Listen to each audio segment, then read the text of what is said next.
From January 17th for the purpose of conducting work sessions with department heads. And today's date is January 24th. So with that, I'll welcome Stuart. He's the first in the queue today. Go through our template to start with, and then we'll do some just question and answers back and forth with you. So you want to just tell us about all the balls you're juggling at one time here? Yeah.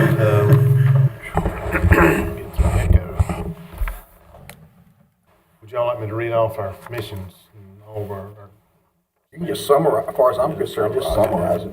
all right. Well, first of all, the mission that I think for the Department of Public Works is to provide the county employees, residents, businesses, and visitors high quality, efficient, and responsive service. That service being maintenance, custodial service, solid waste, water, sewer, and our local park, as well as building customer service with our contractors, Stokes County resident, and fellow employees, while working toward teamwork to better build our organization. The functions of Public Works are maintaining and upkeep of county buildings, providing water and sewer to the residents, businesses of Danbury and Germantown. Solid waste services for Stokes County residents with a transfer station and 8 green box locations throughout the county. Also, as well as providing county administration, board of commissioners, and current and upcoming projects and plans for future growth while maintaining budget needs. Budget thoughts. I've got all kind of budget thoughts, from issues with the aging equipment to flooring to buildings. We can get into more details on that. That's an ongoing list there. Yeah, we'd like to hear all the details of it, though, everything you're thinking about. Okay. As far as training, I've been researching some training for the employees. I had one employee in an electrical class out for SciTech. I've got some training set up for March the 14th of this year. We're going to do a flagger training. None of the guys here has ever been trained in flagging, so they're out here on the highway. We got water leaks. I feel like that was something good that we needed to get them to. With the insurance too. Yeah. Just certified training. Especially if we ever had an accident. Right. Hope we never do, but you never know. Because there's a lot of people on the road that seems to drive a little crazy every now and then. As far as turnover, I've only had one employee to resign, and that was about a month after I came. I've had 2 to retire this in 2022, and we can get into some personnel stuff if we need to in closed session or what have you, but I really don't have any turnover or any issues. For SciTech campus, I think would greatly benefit Public Works just for the classes of the trades. The trade part of it, I think, is really a big benefit for a lot of what we do. Let's see, issues. The biggest issue that I run into is the growing cost every day to do anything. It's crazy how much stuff goes up, within 3 months or 6 months.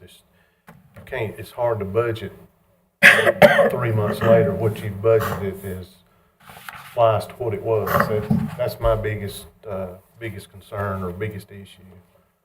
And then as far as salary and budget and stuff, y'all probably may have looked at that, but I went through my 6 months. I'm in pretty good shape on all my budget stuff right now, so we can dig into that deeper if y'all want any papers or what have you, but all that's looking pretty good. All right. So, building, is that kind of what we want to concentrate on, is building needs or issues or aging equipment? Because it's in every building, wherever we go. I think I'll have questions on all the areas that you do, so when we get into that phase of it, so. Okay. all three, they're all kind of equally important to me, all these different pieces you've got there, for different reasons. Well, Did you do goals, or did I miss that, your goals? let's see here. Yeah, let's skip that. My goals right now, short-term goals, is to get all these pieces together for these engineering firms, trying to acquire land for these water projects. It's just a whole lot going on, and right now, that's kind of my short-term stuff. Long-term goals is to get all these capital projects completed, trying to look down the road at other projects that we can do and other ideas. Okay.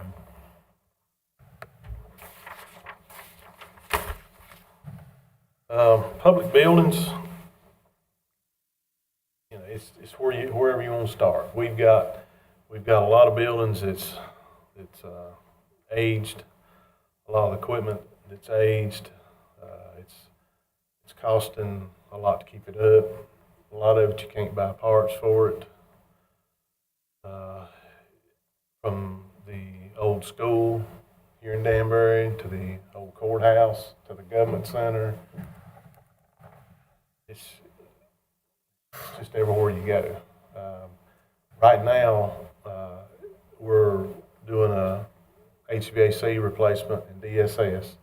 We did the lower level last winter. We're getting ready to start the upper level. So that's equipment that needed to go, and we're getting that in process. We're going to put a new control system in there, where it's it's a whole lot more. It's a building automation system to where we can look at it. You're not heating and cooling at the same time. Should save a lot of money on our power bill. We just did a roof for that building. So that building is pretty much going to be in a good position going for the next 20 years. The only other issue in that building is the boiler. It's a little bit older. It's a 90-some model. But other than that, it seems to be in pretty good shape, even though it is old. But that building there, I think the next 20 years will be pretty good on it. The jail, the new jail, we're good on it. The old side, we've still got old pneumatic controllers, air compressors, pneumatic controls, the older air handlers, a lot of the fixtures, plumbing fixtures, sinks, a lot of that's older stuff there. And I have a hard time getting parts for that. It's getting harder and harder. I've had one part ordered for a holding cell probably now for 2 months, and I can't get it here. I hope to have it here 1st of February. So, at some point, we probably need to look at doing some upgrades there. The equipment's old, the fixtures is old. I'd love to put a building automation system in the old jail side. We've got it in this building. We've got it we'll have it in DSS, and we'll have it in the new jail. And I'm hoping to work it in on the government center when we start that project. But if we could get it in the old side of the jail, that would really help that too.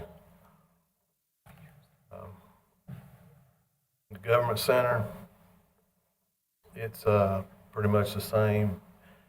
You got all your original equipment, older air handlers. You got a boiler that's an 81 model. You've got a generator on the government center right now that, to my knowledge, it'll run, but that's it. They won't run it because it's sitting where the fresh air return, where the fresh air intake is. So when they run it, it sucks all the fumes in the building. And talking to employees that's been here for several years, it's never been used. They've never used it. So communications is on a newer generator that sits in the courtyard, but the government center itself is on this generator that's never even used. It won't come on when the power goes off. You have to manually go down there and start it, flick the switches. So that's something I'd love to look at when we move into this project on this government center. We'll list that as an alternate. Yes, yeah, we're gonna list all that, boiler, generator, controls. Way I look at it, if we're spending $7-8 million, while we're in there, we might as well spend another million to upgrade this equipment. Yep. Let's see. Covered the jail and the government center and DSS. Health department's in pretty good shape. We've got some newer units on it. The additions is new. There's not really a lot of issues at the health department. Tammy's wanting to do some remodeling down there, and we've worked on a few things. Let's see. We've got 3 water projects that's going on. We've got the water project that we're bringing the water line from Germantown around Walnut Cove. We're bringing it to Meadows. It's an $18 million project. We've got $5 million to replace the water lines here in Danbury. And we've got the project at Meadows started, which entails the water tank on Wall Loop Road.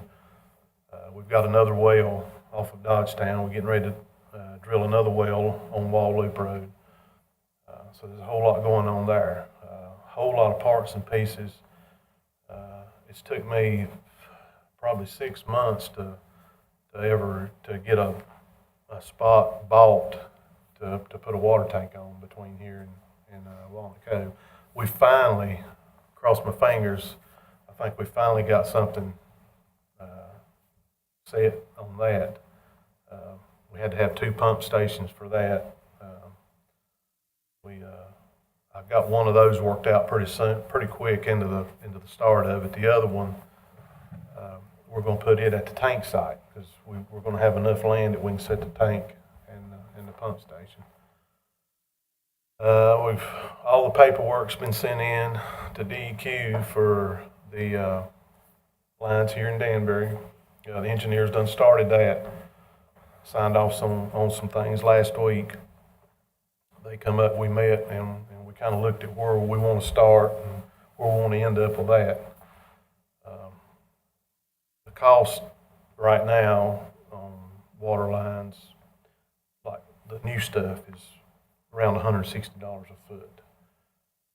2 years ago, it was probably half that. So the Meadows project, I think, from what I've dug up and looked, was about a $500,000, $600,000 project. Talking to the engineer last week, we're probably going to be a little short on that now, just due to the cost of what everything's went to. So we may have to look at finding a little bit of funding to gap that when we get to that point. I was trying to think. That's got the projects covered. About it, to be honest with you. I'm sure there's some stuff I'm probably missing, but I tried to hit the high points. We'll see if we can flush it out Yeah, with some questions. yeah, we did do a roof on this building. It's completed. What else? Trying to think. The flooring at senior at Yeah. Clark, that building, the old school. Yeah, we got new flooring at the old school at the community, senior services. We got new flooring in there for those folks. Which is, there's a lot more that needs to be done in that building, but Yeah, it's a capital project in itself if you start. yeah, that whole building is. Just trying to think, there's so much going on. Of course, our green boxes, getting those renovated, and then once we get those complete, what I mentioned to you before, I'm gonna try to get started on some work over at the transfer station too. We've got a new truck ordered for the solid waste, and What year you get that? Buck- What year will you get that? we're hoping to have that thing, hoping by May or June. But that was another issue. We budgeted, $300 and some thousand, and then within 3 or 4 months, it jumped up $50,000. I mean, things change right now. Things are changing price wise just so much. It's hard to plan. accommodate for all that, so. I don't think there's nothing I can't think of anything else I'm missing on that part. Our green box sites are in pretty good shape. I'd love to do some paving at a couple of them. That may be some budget stuff down the road. I think those things are a constant. They're a constant upkeep. There's so much traffic in and out. We've, Notice when you pass one at Cove now, and I think Pinnacle too, they poured a lot of concrete down there that was Yeah, not they've poured even stripped. recently. You One can tell from a big, one if go. you can start to see some progress now, other than just the dirt moving around. yeah, I talked to that contractor last week, and I don't want to, you know, he's looking pretty good of finishing this thing up Okay. pretty soon. But I don't want to say, you know, I don't want to I jinx. wouldn't either. I don't want Might to jinx rain. nothing. You're being recorded. It'll Well, rain. if it Yeah. rains another few days, that puts it off again. Yeah, it's starting but to get they're warm. moving along really well down there. Pinnacle's moving along pretty good too. We made a little change at Pinnacle on the grade part. We're going to cut out a little bit more of the bank that's behind where the building set. We're going to go in and take out that bank, take out all those white pines that's growing up along the fence there along the road. One of them had already started leaning. So I felt like now's the time to get it out. We're going to spend this money. We need to get those pines out, clean that up. We're going to widen the driveway a little bit more on the lower side to give more room for the trucks to get in and out. So we're making good progress on those. It don't look like it, but if everybody be just, you know, if they'll hold on a little bit longer, we'll be in good shape on those. Okay, good. Crazy. When it comes to the contingency's been enough to cover little pop-up things Yeah. like removing the tree, so we haven't gone over anywhere in Yep. there. Yeah. You want to talk a little bit about what you're talking about doing at the transfer station? I know Commissioner Chandler's been getting some questions on that with the gravel over there being a constant issue. Just kind of what your plan is on that. Yeah, we're gonna, just as soon as the green boxes, Pinnacle and Walnut Cove, as soon as we get those completed, I'm gonna go get with Harry, and we're gonna try to figure out a way to where we can move our roll-off boxes and our household garbage boxes. Try to put them somewhere on site. And I want to concrete everything that a box sits on or a truck drives on, because those trucks are so heavy. They route it bad, rut it up. So if I can get those boxes moved, concrete everything that a box sits on, get that completed, get those moved back, and then we're going to pave everything from the highway up to the scales, up to where that concrete starts, where the boxes sit, come around by the scales and down to that first trailer where the tires go. And I think that'll be way better. I know it's going to be way better than what we've got now.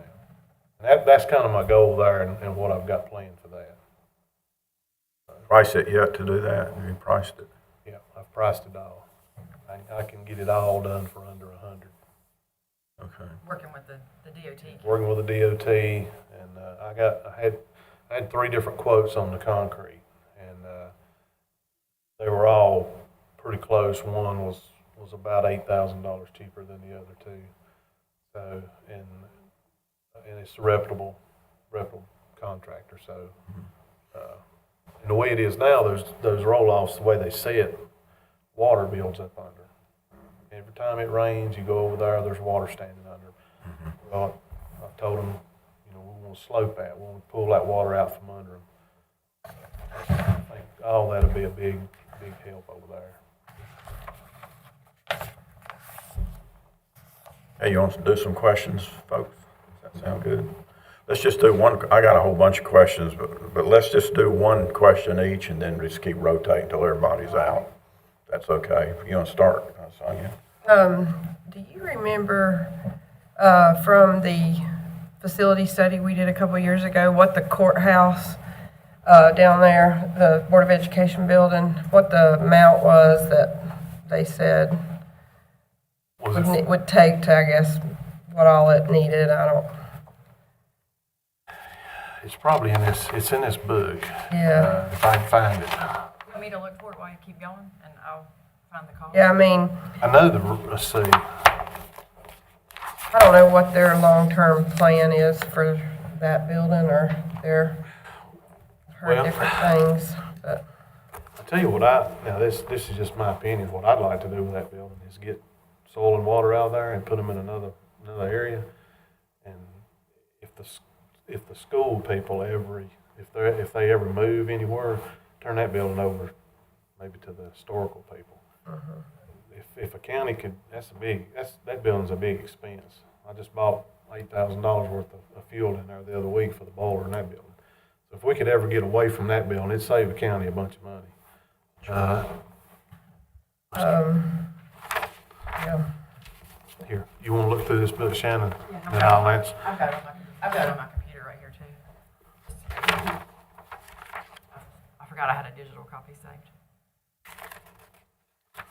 Rolling Now, on. let's see. I think they would like to get out of that building too. Or at least when I was I on think the the school board. would, school people would, yeah. I thought it might be a little bit of an albatross around our neck down there. But like you say, I mean, there is a lot of historic value. I found it on here. Perry's listed, exterior, I'm trying to find the dollar amount that he put on it, but surrounding property and drainage issues, parking area conditions, evaluated all the exterior HVAC conditions. For interior finishes, he says he did a 1 to 5 scoring system. I got a price on the roof. Okay, what's That was $173,408, and that was, what, 2 years ago? Yeah, it was 2020. Just for the roof on that building. Let's see.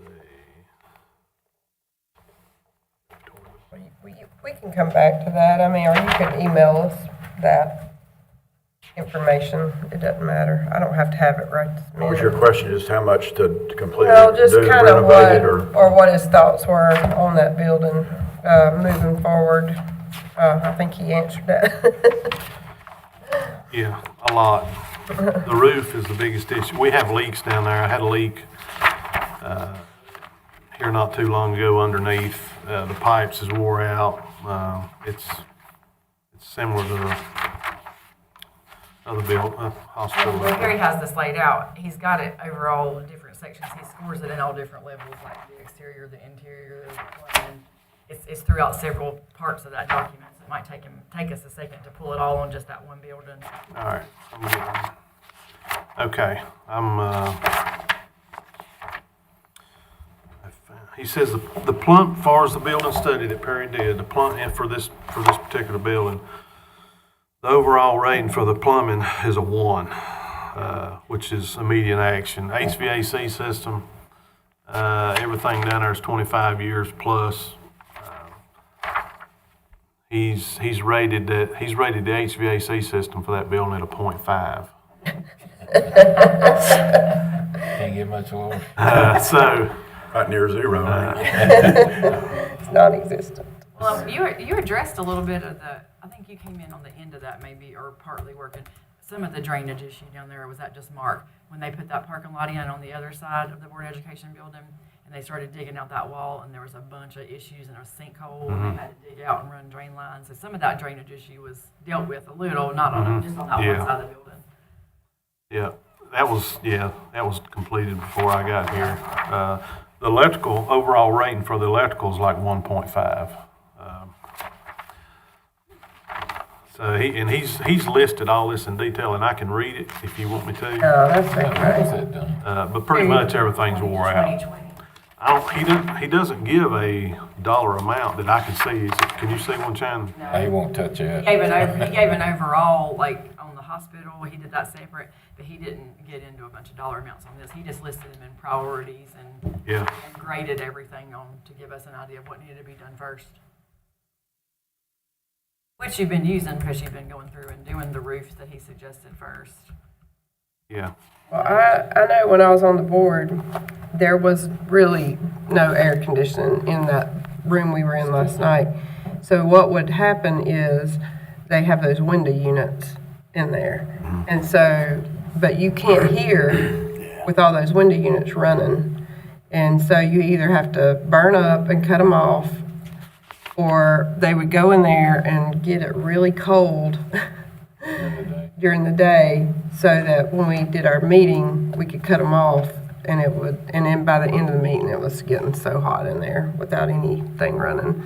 And so, you know, that's I mean, there was a lot of people there last night, and in my opinion, it's a poor representation of, you know, I hate it for them that that's what they, you know, I like the building because of the historical value of it, and I mean, I think it's a great old building, but there's a lot of people packed in there last night, and you can, I mean, it needs a lot of work, and you have to wonder, is it really worth the money we would have to update or upgrade, or I don't. Is that even ADA compliant? I know you get a little bit Don't have an elevator in it. We had one leak down there. We had to cut the floor up just to get to the pipe to fix the leak. Couldn't get to it because it's crawl space. It was so tight where it was located.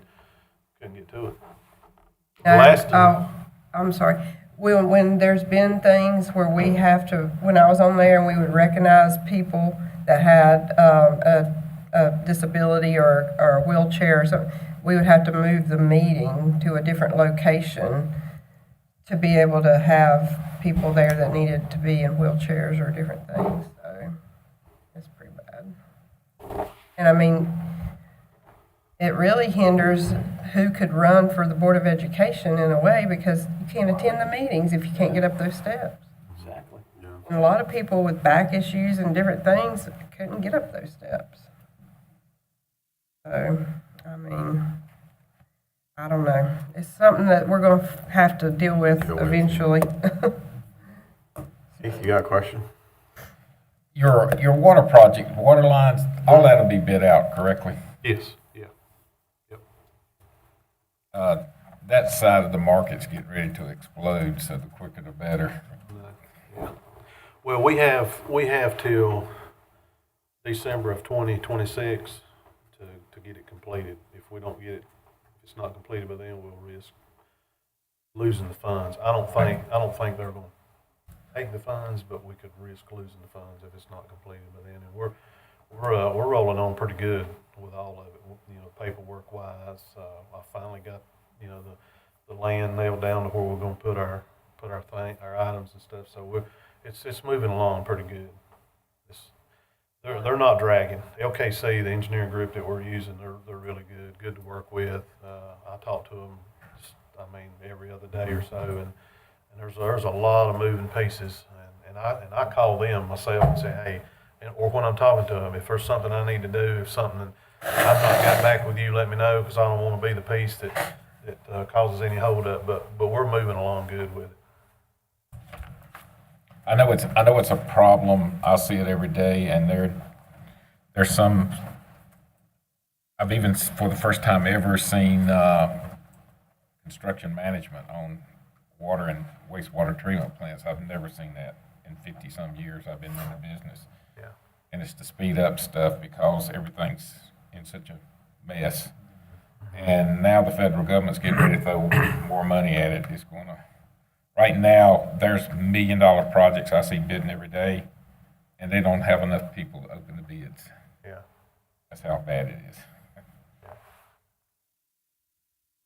Brad, you That's got all a I got. question? What's your staffing level like? You kind of cross a lot of different areas of the county departments, but It's like the level how many people? Probably 24, 25 full-time and probably 30-ish part-time. We've got 8 or 9 at solid waste, 10 or 11 public buildings, custodians, park. So right at 22 to 25 part-time or full-time. So then obviously you're the department director. Do you have, what would the chain of command be from a custodial worker to you? Well, we've got a custodial supervisor. Okay. Got a maintenance supervisor, and we've got a solid waste supervisor. Okay. The maintenance supervisor's over all the maintenance and the park help. Of course, the custodial's over the custodians, and then Harry, our solid waste supervisor, is over all the solid waste employees, including the part-time green box people. Okay. And they're all good people. I've got 3 real good supervisors. That's good to They're hear. good. They're here every day, they work, they know I mean, they can do a lot of stuff. You know, I can't talk enough about how good of what people we've got. We've got some good people in our department. Well, just plan ahead, because eventually people retire. I know, and I dread it. So, start building your reserve force. I know. That's all I got for you. Hey, Commissioner Mendenhall, you have a question or a comment? Well, I know he's got a lot on his, I know Stuart's got a lot on his plate right now with the water, the sewer projects, the, waste site projects. As I heard him call them all off in the beginning,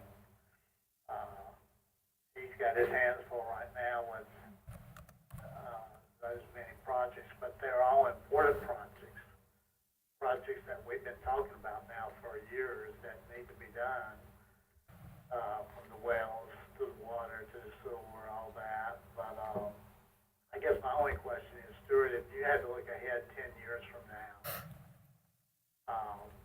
what in your mind sticks out would be 1 or 2 of the biggest things that you see down the road at the government center complex that's going to be needing to be done maybe 10 years from now, not right now, but maybe 10 years down the road?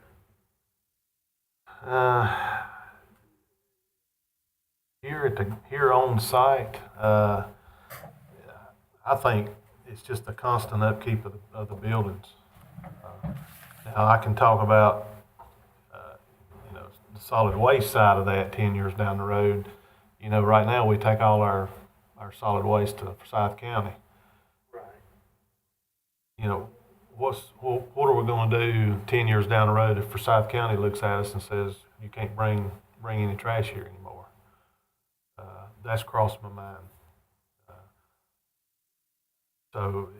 But here, I think here on the campus here and then within Danbury right here, the biggest thing is, I think, is the upkeep of the buildings. You got a lot of buildings that's, you know, someone's going to have to make a decision on in the next 5 to 10 years on, you know, which direction do you want to go? Do you want to put money into them? Do you want to tear down, rebuild? You know, you can spend a fortune in trying to keep them up.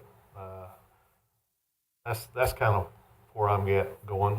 The water side of that, we've only got 2 wells in Danbury, so you know, the laying at night, being awake comment that was on there.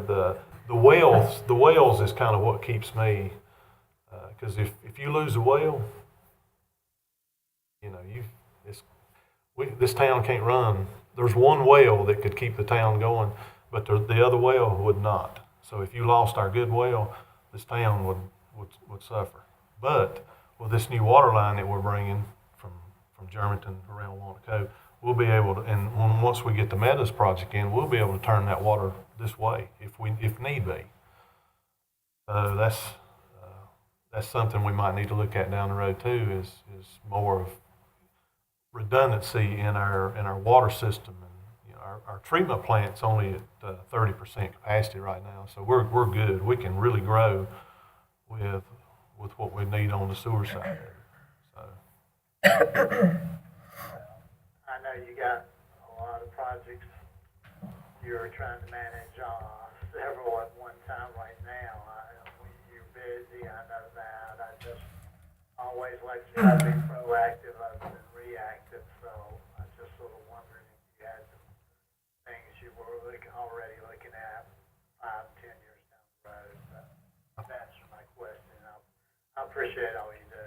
That's all I have, Mr. Chairman. Thanks, Commissioner Mendenhall. I want to follow up on that a little bit, Stuart. So the projects we have we're going to drill 1 more well in Meadows, did you say? Yes.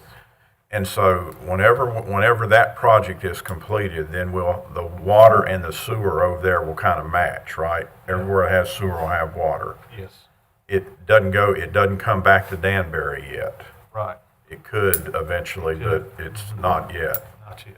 So you got that project going, and then you have the one, is the other one under the Water Sewer Authority? Yes, it is. And it's the $18 million one. It's going from where to where now? It's going to come from 65 in Germantown. We've got a vault just right above Family Dollar on the right. At that vault, that's where we supply water now to Walnut Cove. Walnut Cove does buy some water from the Water Sewer Authority. But that project there, we're going to tie in there. We're going to parallel that line into Walnut Cove.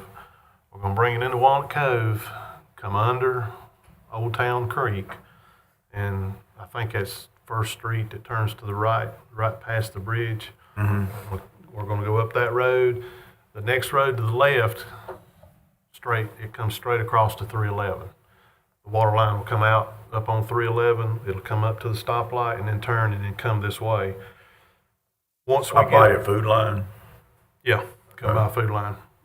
It'll turn and come this way. Once we get to Walnut Cove School Road, from Walnut Cove School Road this way is where we can start selling water to customers. We're going to put one pump station in that field on the left if you're on 89, but if you turn down Walnut Cove School Road, it's on the right close to the EMS station. We're going to put one pump station right there.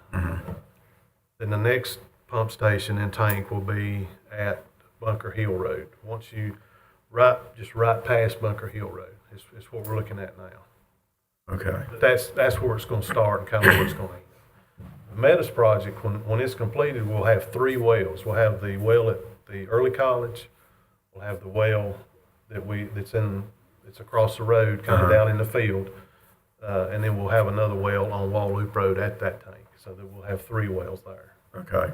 And each one of those projects takes a above-ground tank, right? Yes. Yeah, and so the water coming from the $18 million project is Winston-Salem water? It is. Okay, so we'll be buying it from them. Why do we have to parallel a line? Is it just for capacity? You can't use the line that's already there? Yeah, we can't tap into what Walnut Cove's pulling. Oh, okay. Cause a pressure issue. Oh, okay, so it has to be a separate line along with it. That's right.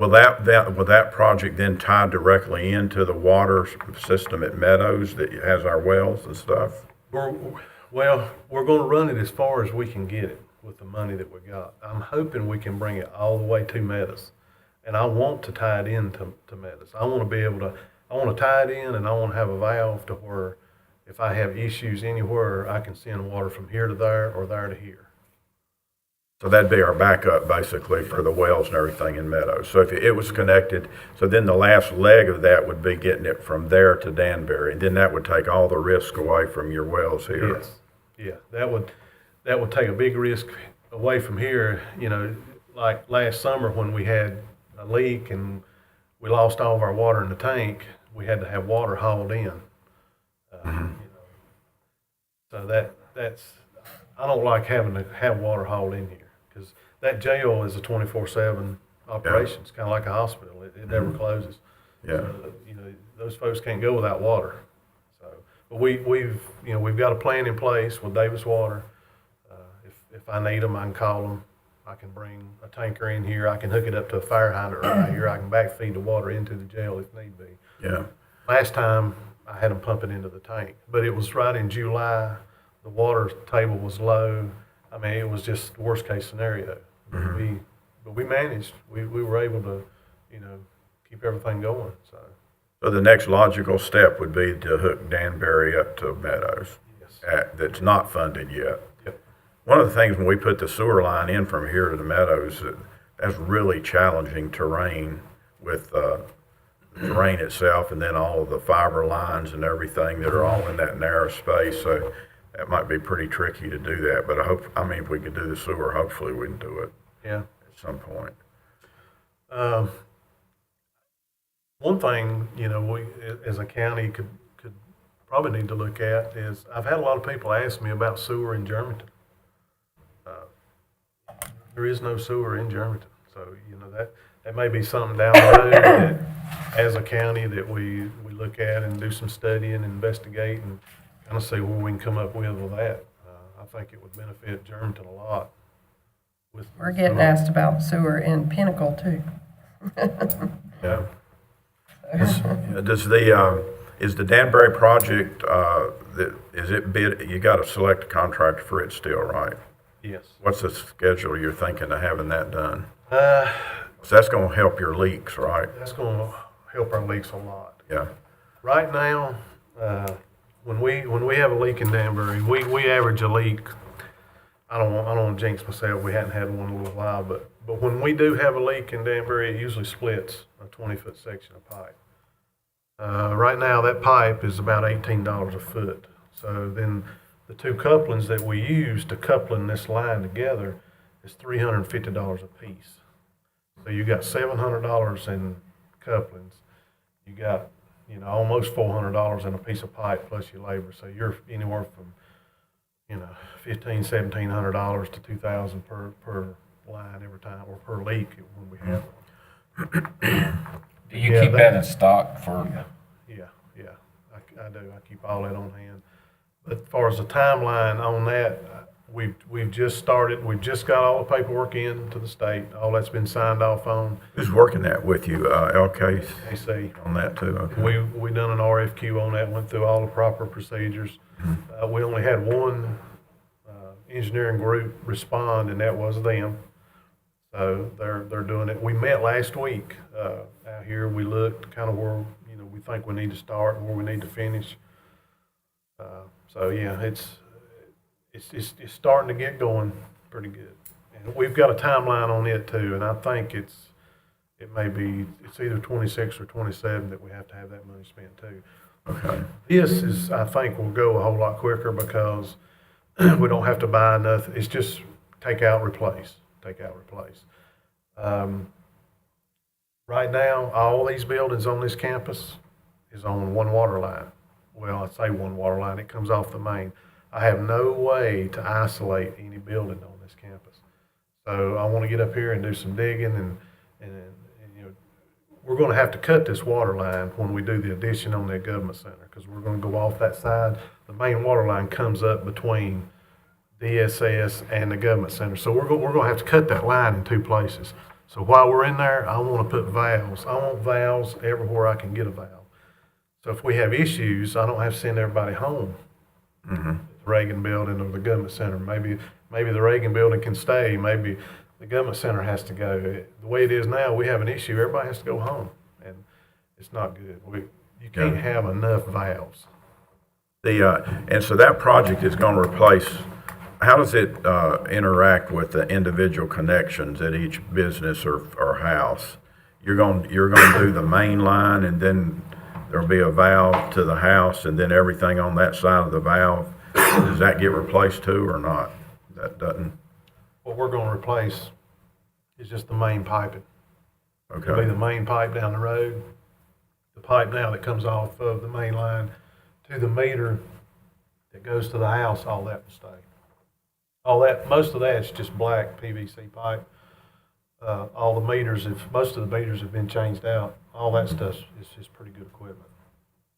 So that should take care of the majority of the issues by getting the main pipe switched out. Yeah, the biggest, the PVC pipe that we have now is only rated at 150 PSI, the white pipe. C900 we go back with, it's rated at like 250. So That'll help. we're right on, see, that's the thing, we're running about 140 PSI on our pressures, and anytime there's any kind of, you know, any sudden movement, it causes those lines to split, and that's what happened down here at the Arts Council when the lady run over the fire hydrant. It caused all that sudden rush. Well, by the time we get down there to cut it off, our water tank's empty. We only run like 5 or 6 feet in our water tank because we don't want to lose all the water that we have in the tank when we have a leak. So we once we get down there, we get it shut off. We get that repaired and get our water back on. Well, then right up the street there, like 2 blocks, we got another leak. So all that sudden surge of pressure caused the line to split right up the road. So that's why always trying to talk to the fire department, and I've tried to work with them really good and say, hey, guys, valve on, valve off slowly, because what's in Danbury is just it's so fragile. Okay, Sonia, you got another question? Well, I don't think that I have a really good understanding of how this whole Danbury water system works. As far as, so people that are hooked onto it, are they billed through, like, do we bill for that? So the county makes money off of billing for the water system? Enterprise fund. It's an enterprise fund, yeah, where it has to pay for itself. Yep, and it consists of the 2 wells and a water tank. And it starts at the hospital, and it stops down here at the store, or at the wastewater treatment plant. That's all it is from here to here.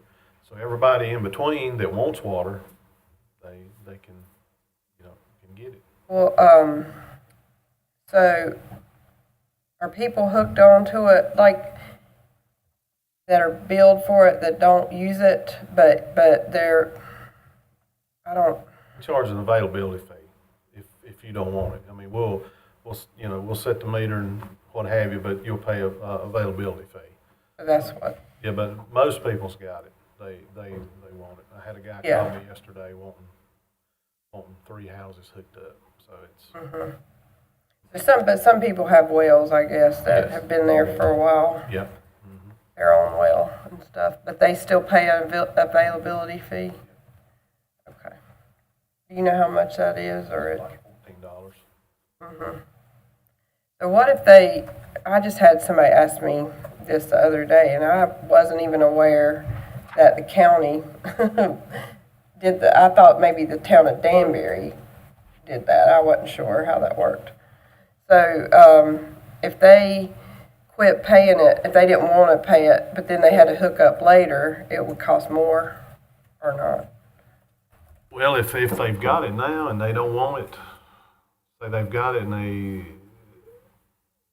got it and then they dig a well, Well, say they got a well, but they're still paying the availability fee. they're gonna have to pay the availability fee. I mean, it was set up, the contract was signed, that's the way it was set up to be, for them to pay the availability fee. It's there, it's available for them to use. It's up to them whether they use it or not. Gotcha. No, I just didn't know how it worked. I'm good. Got any question, Brad? So this is kind of a little bit off mark, but it's something that I've had on my notes for a while that I just needed the right person to bring it up or to kind of put it in focus. So that fire hydrant Yes. thing you were talking about, where that lady run over the fire hydrant. So did the county or did we bill her insurance company?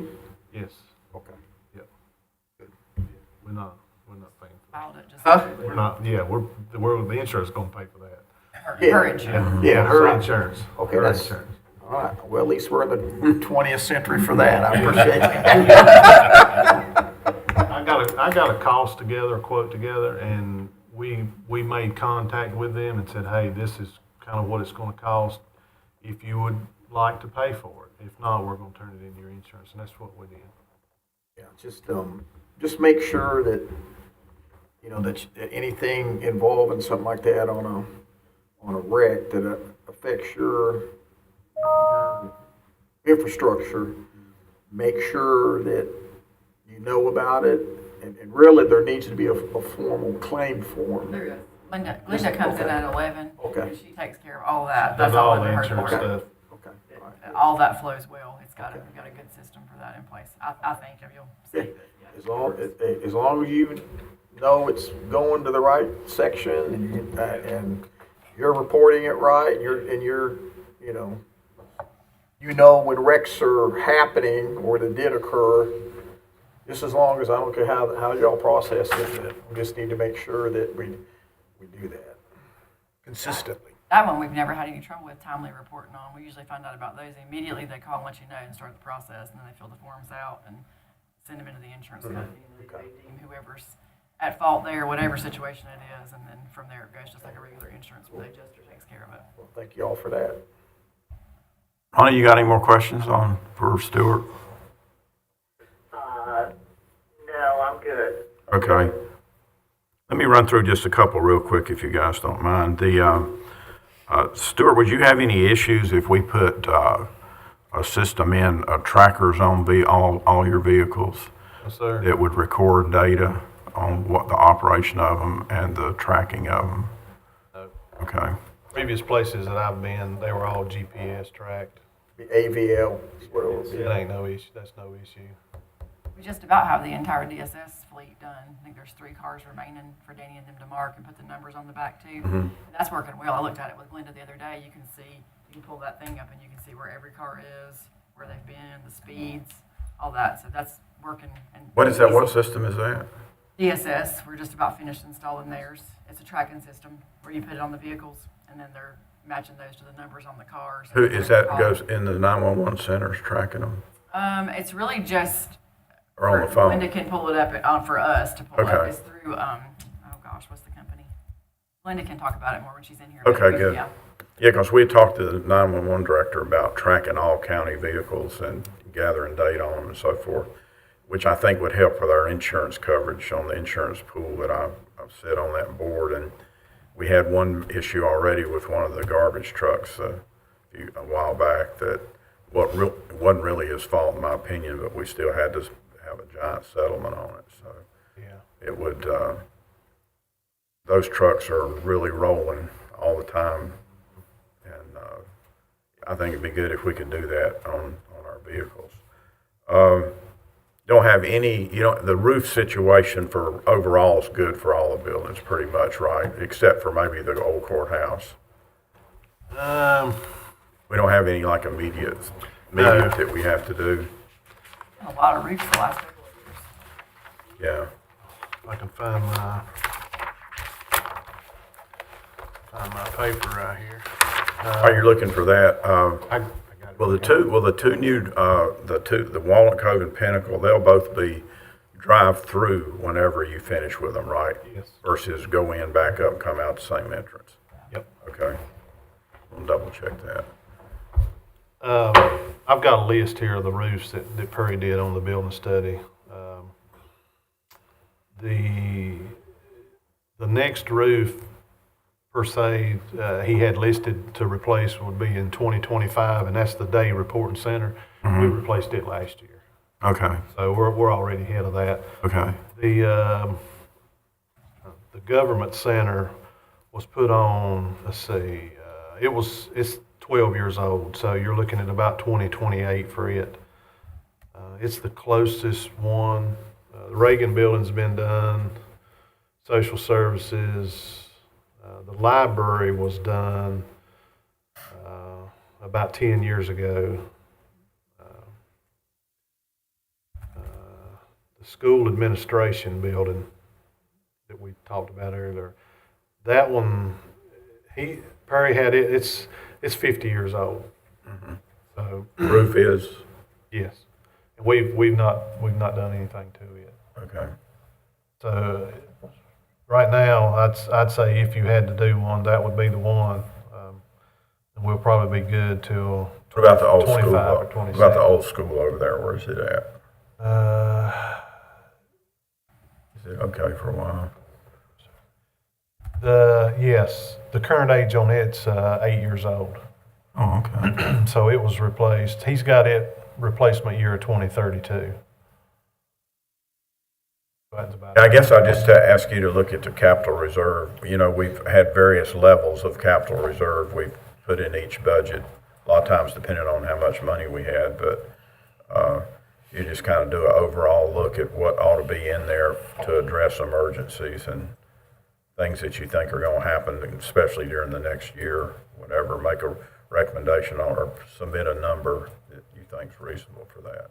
We'll see if we can fund it or not. I try to look at this equipment and these roofs. What's aging the most? What's giving the most problem? And you can't do it all at once. You know, if you try to do one or two this year, one or two next year, try to space it out. Because you know, you just can't do it all at one time. Yeah, exactly. It's too much. I think with the old schoolhouse, I mean, the old courthouse, the suggestion was made earlier, if we, maybe a combination of the arts folks and the historical folks, if that building became empty, then they may be able to fix it with grants. While we're talking about that building, I got. So it would be nice to keep it. Oh, yeah, it's a beautiful It's space. beautiful. Some counties have revamped theirs into like, use them for all kinds of like performing arts things. They do really neat stuff with the buildings. Yeah. But Dr. Rice sent me multiple pictures yesterday, maybe knowing we were having this meeting today, I'm not sure, asking me about the upper level where we were in that room last night, that upper level in that room. There's some old like broken bleacher benches up there, he called them. Wanted to know if he could remove those. He said he's asked in the past and hadn't gotten an answer on it. I don't know if he was afraid because they might have a historical value to somebody, but he said they're kind of an eyesore to them and take up space upstairs where they can actually seat people. I don't know if anybody has any issue with them removing those. We looked at that one time, and there was some kind of issue about the historical thing or something, but I don't think that's a valid issue. He talked to me about that last night, too. Yeah. But yeah, we could either They're clean. nice, nice looking benches, and some of them are broken, they just don't work up there in that Yeah. space for seating. And they sometimes, like last night, need an overflow seating area. That would be nice if they had some chairs up there. If you could look at it and see if we could take them out, sell them, or leave some of them, or get rid of the broken ones, or whatever, that'd be good. Mr. Chairman, Go ahead, Commissioner Mendenhall. yeah, I'll just toss in, and, I know I brought that up when I was superintendent about that, and, there seemed to be, some heavy concern on just what you said, some, historical, value or something, and we dropped it at that point. However, if you and Dr. Rice can get together and see if the possibility is there, it sure would help, because we all had several meetings where we could have used the upstairs in the old courthouse for seating if we'd had it situated, but it was something. I can't remember what it was, because it was 8 or 9 years ago when that was brought up. I don't know what the exact rationale was for not removing them or selling them, but there was some reason, but I just can't remember the exact reason. Yeah, if we just revisit that, that'd be good. But if we find out there's no reason we can't, you all won't have an issue with us No. having removed those I from don't. there, making more space upstairs. Because I mean, they're just stacked on top of each other up there. Yeah, I don't have any issue, do y'all? I think you just make sure that wherever you move it, that it doesn't, get damaged through like wetness or. Well, any of the ones that are in good shape, we could use for some stuff. I mean, I salvaged that bench from some stuff from the courthouse when they were moving. It was in storage, and I had it brought over here and it works good for seating in here. So if any of them are salvageable, we might be able to use them in some areas for. I think he's good with leaving some of them there, Yeah, leaving but some, as long as just we get being able to it, get the broken get it where ones. you could actually seat people up there or whatever. And they're so comfortable. Yeah. Stuart, I looked at that budget sheet she gave us for, how, where we're at half a year. You're about 40, you still only got about 40% left in each of your 3 departments. Are you good to make it to the end of the year? I'm gonna try. Okay. I look at that. It's probably has to do with all these price increases and stuff you're talking about, right? Yes, everything's just so expensive anymore. Yeah. Fuel to parts. But yeah, I keep up with that budget. I try to run kind of like I do at my house. I try to keep an eye on it. A month or 2 ago, me and Sherry pulled all of our budget stuff. We looked at it, so I kind of know where I'm going. And Okay. if I see I'm getting light or something, I'll start pulling the reins if I need to. Okay, good. Well, we can shift some money around once we have another review at the next quarter, so we need to. Last question I have is, what are your thoughts just overall on the old school up there as far as, I mean, it's in a great geographic location and everything in town. Is it something we should be taking any action on now or thinking about? Well, the roof's been replaced. The HVAC equipment over there, every bit of it's all original. Okay, It's all wore out. It all needs to go. put that in capital reserve then. Well, what I had thought kind of on that is, maybe do maybe 2 units there and maybe 2 units over here. It's kind of spread it out a little bit. Yeah, it's just an old building. It's just old. It'd be kind of whatever. I guess at some point we've got to decide if we're going to replace it, renovate it, or just keep patching it or whatever, so you know get some what I thought would to do. that. Yeah, that's why I asked. I'd replace it. You'd replace it If it was me, I'd replace it. with a new building I would. That's what I would do. in our long-term strategic plans. Yep. Okay. All right, anybody else have any questions for Stuart? I'm good then. I got one thought that I. Well, you have questions for us, yeah, we It's need. just one thought. And this is looking 20 years down the road. I won't be here. 15. Not this board, next board, next 2 or 3 boards. They're on 311. The Water Sewer Authority has like 18 acres. And I think it may have been purchased a few years ago with in mind of ever having a water plant on 311. Well, there's an opportunity, there would probably be an opportunity for the county to buy maybe 50 or 60 additional acres that joins what we have there now. So that's something that, we may ought to keep in mind. For one, it would give us another river access, and 2, that we could it would be a potential place for a water plant years down the road, if it ever came to that. If there was a water plant there, we wouldn't have to buy it from Winston. We could pull it right out of the river, and we could sell it to Madison. We could go the other way and bring it this way. So that's just something I wanted to throw out there for you all to think about. But we may could purchase some of that land. Okay. Thank you very much. Yes, sir. Appreciate it. Thank y'all. We're doing like a 10-minute break. Yeah, because we need to, Yeah. Emily's coming with some data to put up, so let's just meet and we'll leave some. Yeah, that sounds good.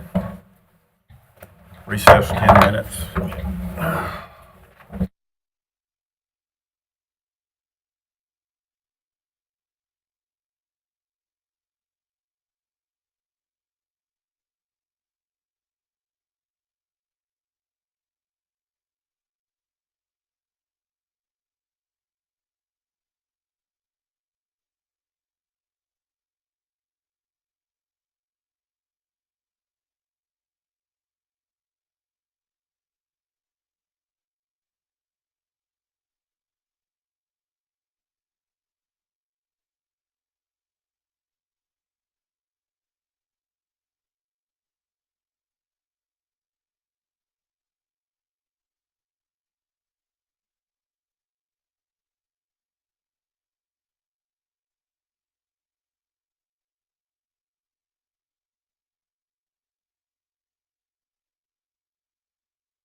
Okay, we're back in session, and we have Emily here from Cooperative Extension.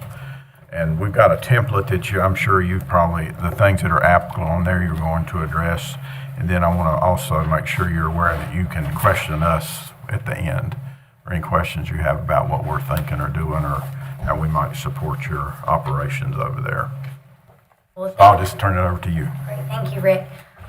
Thank you again for this opportunity to meet with you this morning. I really appreciate it. I've not had the opportunity to meet some of you yet, but again, my name is Emily Cope. I'm the Cooperative Extension Director here in our county. I've been in the position, April will be 3 years, so I came in right at the advent of COVID, so it's been an interesting time to come in and begin work in a new county and under a lot of restrictions, at least by the university Is her mic close enough to her? at the time.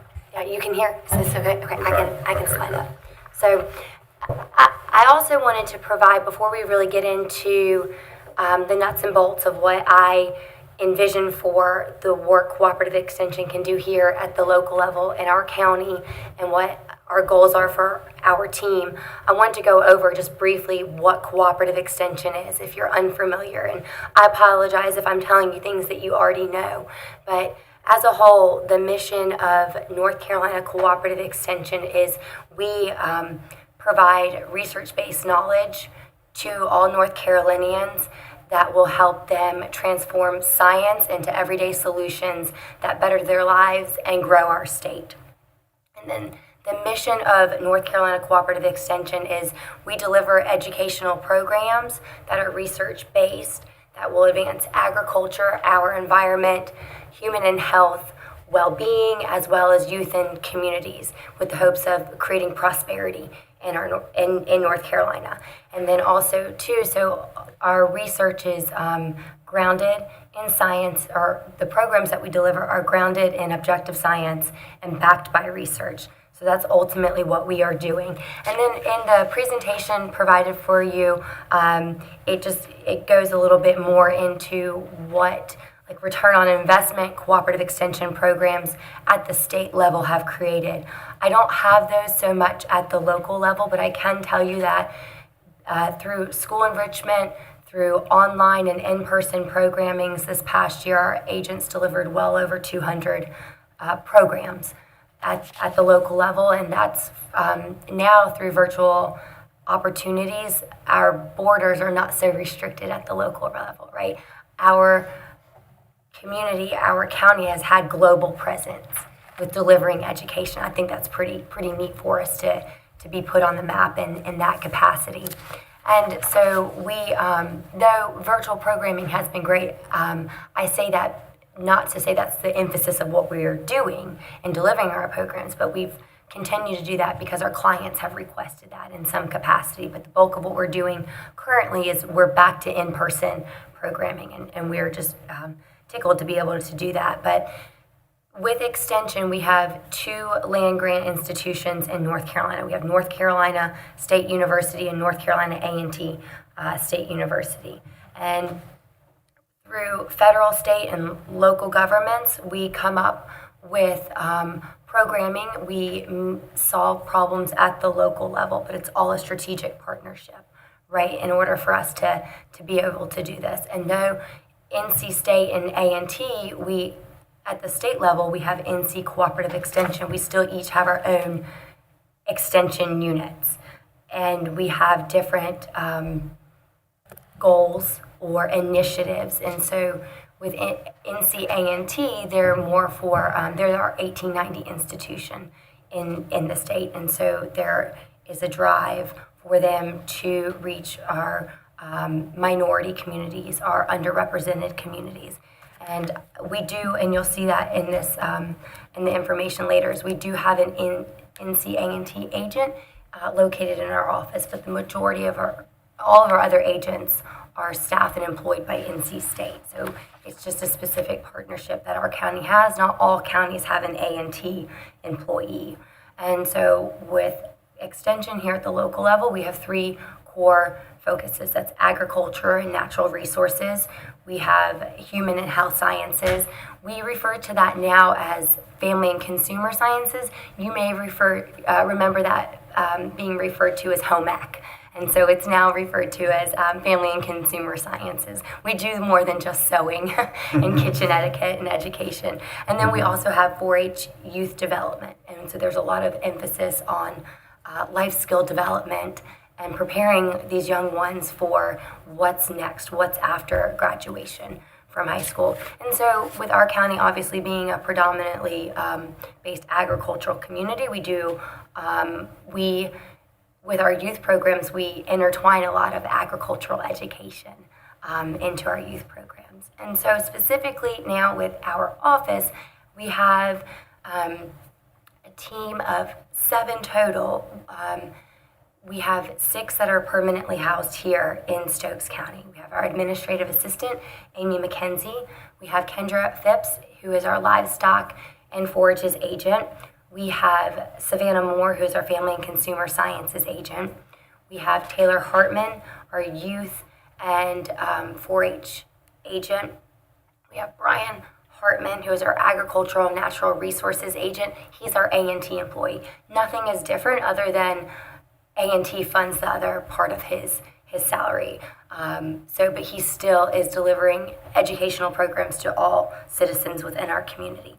And then we have Taylor Darnell. He is our newest hire. He is our commercial and row crops agent. We had, for many, many years, we had an agent his name is Tim Hambrick. And Tim Hambrick was a split county agent. He served 4 counties. NC State decided that was too much when Tim retired and left. And so that position was then split further. And so Taylor is Tim's replacement of sense. But Taylor only serves Forsyth and Stokes County, which is abundantly helpful because it makes him so much more available to our row crop producers. And he's in high demand here in our county, which is great. And so he's been really busy with growers meetings right now. So corn, soybean, and tobacco meetings are happening during this season. And so to dive in a little bit into, and I'm sorry, please ask any questions. If I'm going too fast, I don't want it to be like I'm talking at you the whole time, but if you prefer to hold questions till the end, that's fine as well. But to address some of the specifics from the template, one of the questions was just about professional development and what we are doing for our staff. Well, our universities have some very specific professional development opportunities that we partake in throughout the year. And so I'll speak to those first before we go over the local level. But annually, our agents go through in-service training, and that is specifically for their content area, the programs that they are delivering. So our agricultural agents will have their own in-service training, and that is split down to subject matter experts. Is that required? Yes, sir, it is. Mm-hmm. It is. We have, even though we have this huge umbrella of agriculture, it wouldn't make sense for Brian, who does a lot of consumer hort, to go to a livestock agent training. And so it is broken down into subject matter. And then from there, we do other state extension specialists offer a variety of continuing education throughout the year. That could be something from precision agriculture, that could be a research update, that could just be a curriculum modification, and that's provided to the agents. And unless there is something that says this is required or mandatory training, we have a lot of freedom and flexibility in what our agents get to pick and choose doing. For example, if there was a cotton update or some new cotton production management strategies, likely won't send Taylor or Brian to cotton production because that's just not one of the primary crops they work here with in Stokes County. And then we also have an extension state conference that happens annually that bounces between Raleigh and Greensboro, and that is a mandatory attendance. And we have about 1,000 people, so it's all extension employees, our staff, our support agents, or our support staff, and our state extension specialists. And we are able, sometimes they bring in outside speakers, sometimes that educational content is just delivered from our state extension specialists. It's really needs driven. They do solicit our input about what we want, what do we need at the local level to help us. And then with that, the agents also have their own individual program area associations. This past Friday, Taylor, Brian, and Kendra attended the Ag Agents meeting, which was over in Caswell County. A lot of times there is an opportunity for professional development. We also have awards that can be presented to our agents for the work that they are doing in their communities. And so those meetings happen quarterly, and then there's also an annual meeting. So I guess this is all to say is our agents are doing a lot of professional development all of the time. It helps them stay proficient, and it helps them stay relevant with what they are doing and how they're delivering their content. And then at the county level, we say, okay, what does our team actually need? Because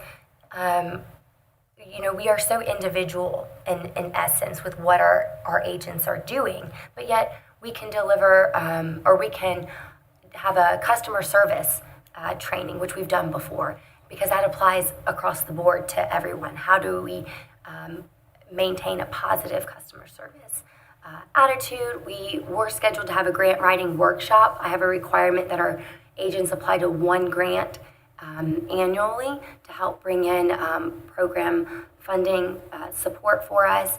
And unfortunately, our facilitator had to cancel. However, we will be rescheduling that, just as examples of what we are doing here at the local level. NC State is really big on program development, delivery, and evaluation. So they do provide us with a lot of training in that regard, but then we also say, what are we doing here at the local level to enhance our programs? How can we deliver our programs better? So where can we improve our evaluation metrics? NC State and A&T have a lot of great tools and resources for evaluations, but sometimes it's enough just to do some non-formal evaluating. For example, if you're doing a cattle handling workshop, do you necessarily need to do a paper evaluation? Maybe not. It may just be enough to do a visual assessment on your attendees that are there to determine was a skill obtained or attained by the individuals at the workshop. So that's what we're doing, and all of this is to hopefully increase our potential and our efficiency here at the local level. And so we have many, many partners that help make us successful in what we do here in the county. But because specifically the template asked what we are doing with the early college, I thought I would just highlight some of the work that we have done there. We have many partners. They're not our only one, but they've been a really super partner to have. So just this past weekend, we had our second annual agritourism conference, and that was really well attended. We had 48 people registered and about 42 people in attendance. I'm laughing because that's what happens in Extension. We offer an event and not everybody that registers comes, and which is fine. I mean, whether or not the impact is for 1 or 100, we're still going to deliver a quality program is what we're hoping. And so some of the speakers that we had at that conference were we had USDA represented, we had Airbnb was represented there, we had partnership with NC Farm Schools on Wheels, was able to deliver education about assessing capital. We had NC Choices, which spoke to niche meat marketing. USDA talked about their loan programs and grant opportunities and overall rural community development. And then we also had Savannah deliver 2 sessions on value-added production. And so this is where she gets a lot of questions. For example, someone wants to make jellies in their home and start selling them. Okay, what are the requirements that an individual has to do in order to sell jellies out into the communities? Are they required by the state of North Carolina to be a certified home kitchen? And so those are questions that Savannah was able to answer this weekend. So again, this was our second annual agritourism conference, and because it was well attended last year, we did the conference again this year, and we're also excited to partner with Forsyth Tech Stokes County Center again to offer an 8-week agritourism short course. and we will be modifying a curriculum that's been provided by NC State, as well as we are bringing in some other facilitators. Farm School on Wheels will be doing a lot of the content delivery, but then we'll also have someone that will be speaking about sustaining your business. So are you pricing yourself right for the product that you are offering to your clients? Are you able to assess the competition in our area? So there'll be a lot of finances. But the hope with this agritourism short course is at the beginning of the course, our participants will come in with a vision for a business that they want to develop in our county. And from there, at the end of it, they will have a full business plan written, and we'll help them start to finish. And then we'll also bring in other ag services partners in the community too, to just let them know what's available to them. FSA, forestry, soil, and water, just to be a point of contact for them. So we're really excited about that. And again, that's specifically with the early college. We have been recently approached and previously approached about doing some summer fun activities up there. We have done a bee conference, bee school. Bee school was really well attended last year, and so we hope to do that again. But really, the possibilities are unlimited for us, and we work very, very well with Sally and Elizabeth up there. They've been exceptional. We talk about having a community kitchen as a long-term vision. Both of us have shared that goal. Having a what? What'd you say? A community kitchen. Is that a commercial kitchen? Yes, yeah, yes, sir. Just wrote a question down about that, and you answered it before I got a chance to ask it. Sorry, beat you to it. So, but we've talked about that. No definitive plans with that, just a wish list, if you will. We talked about horticultural demonstration areas. I mean, they have all those shops, and so again, we just are spitballing different ideas and where we can grow with that partnership.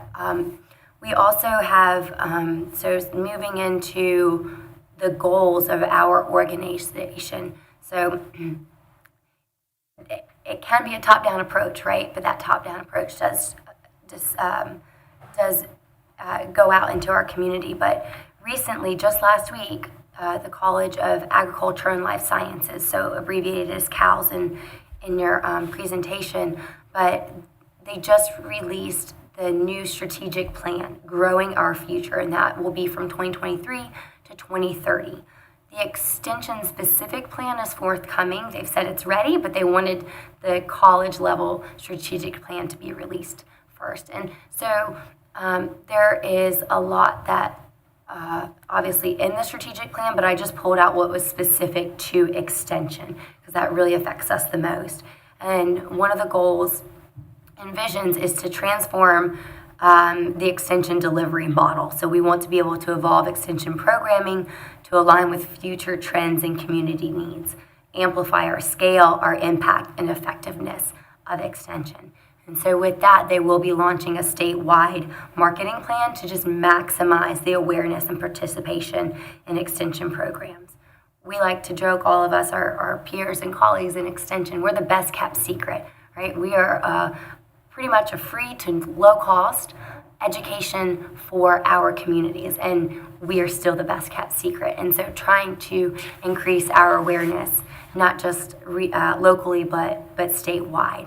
But I know you can see the value in me mentioning our college level strategic plan, but you probably care most about what are we doing here at the local level, right?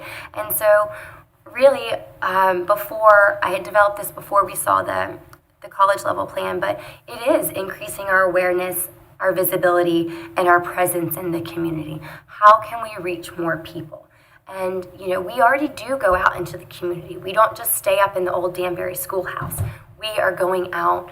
We're in schools. We're at different community locations. We're in senior service buildings. We're on cooperating farms. So we are trying to get out there to reach as many people as we can.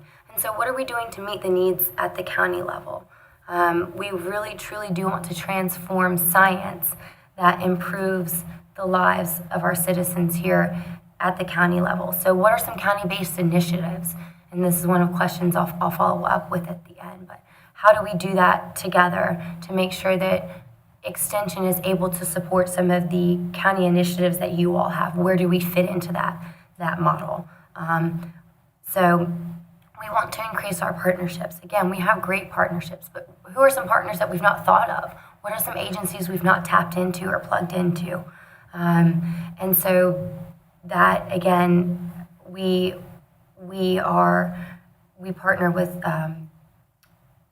obviously all the other ag services in the county, but Stokes Partnership for Children, United Fund, different schools. But again, what are some unique ones that we've not evaluated yet?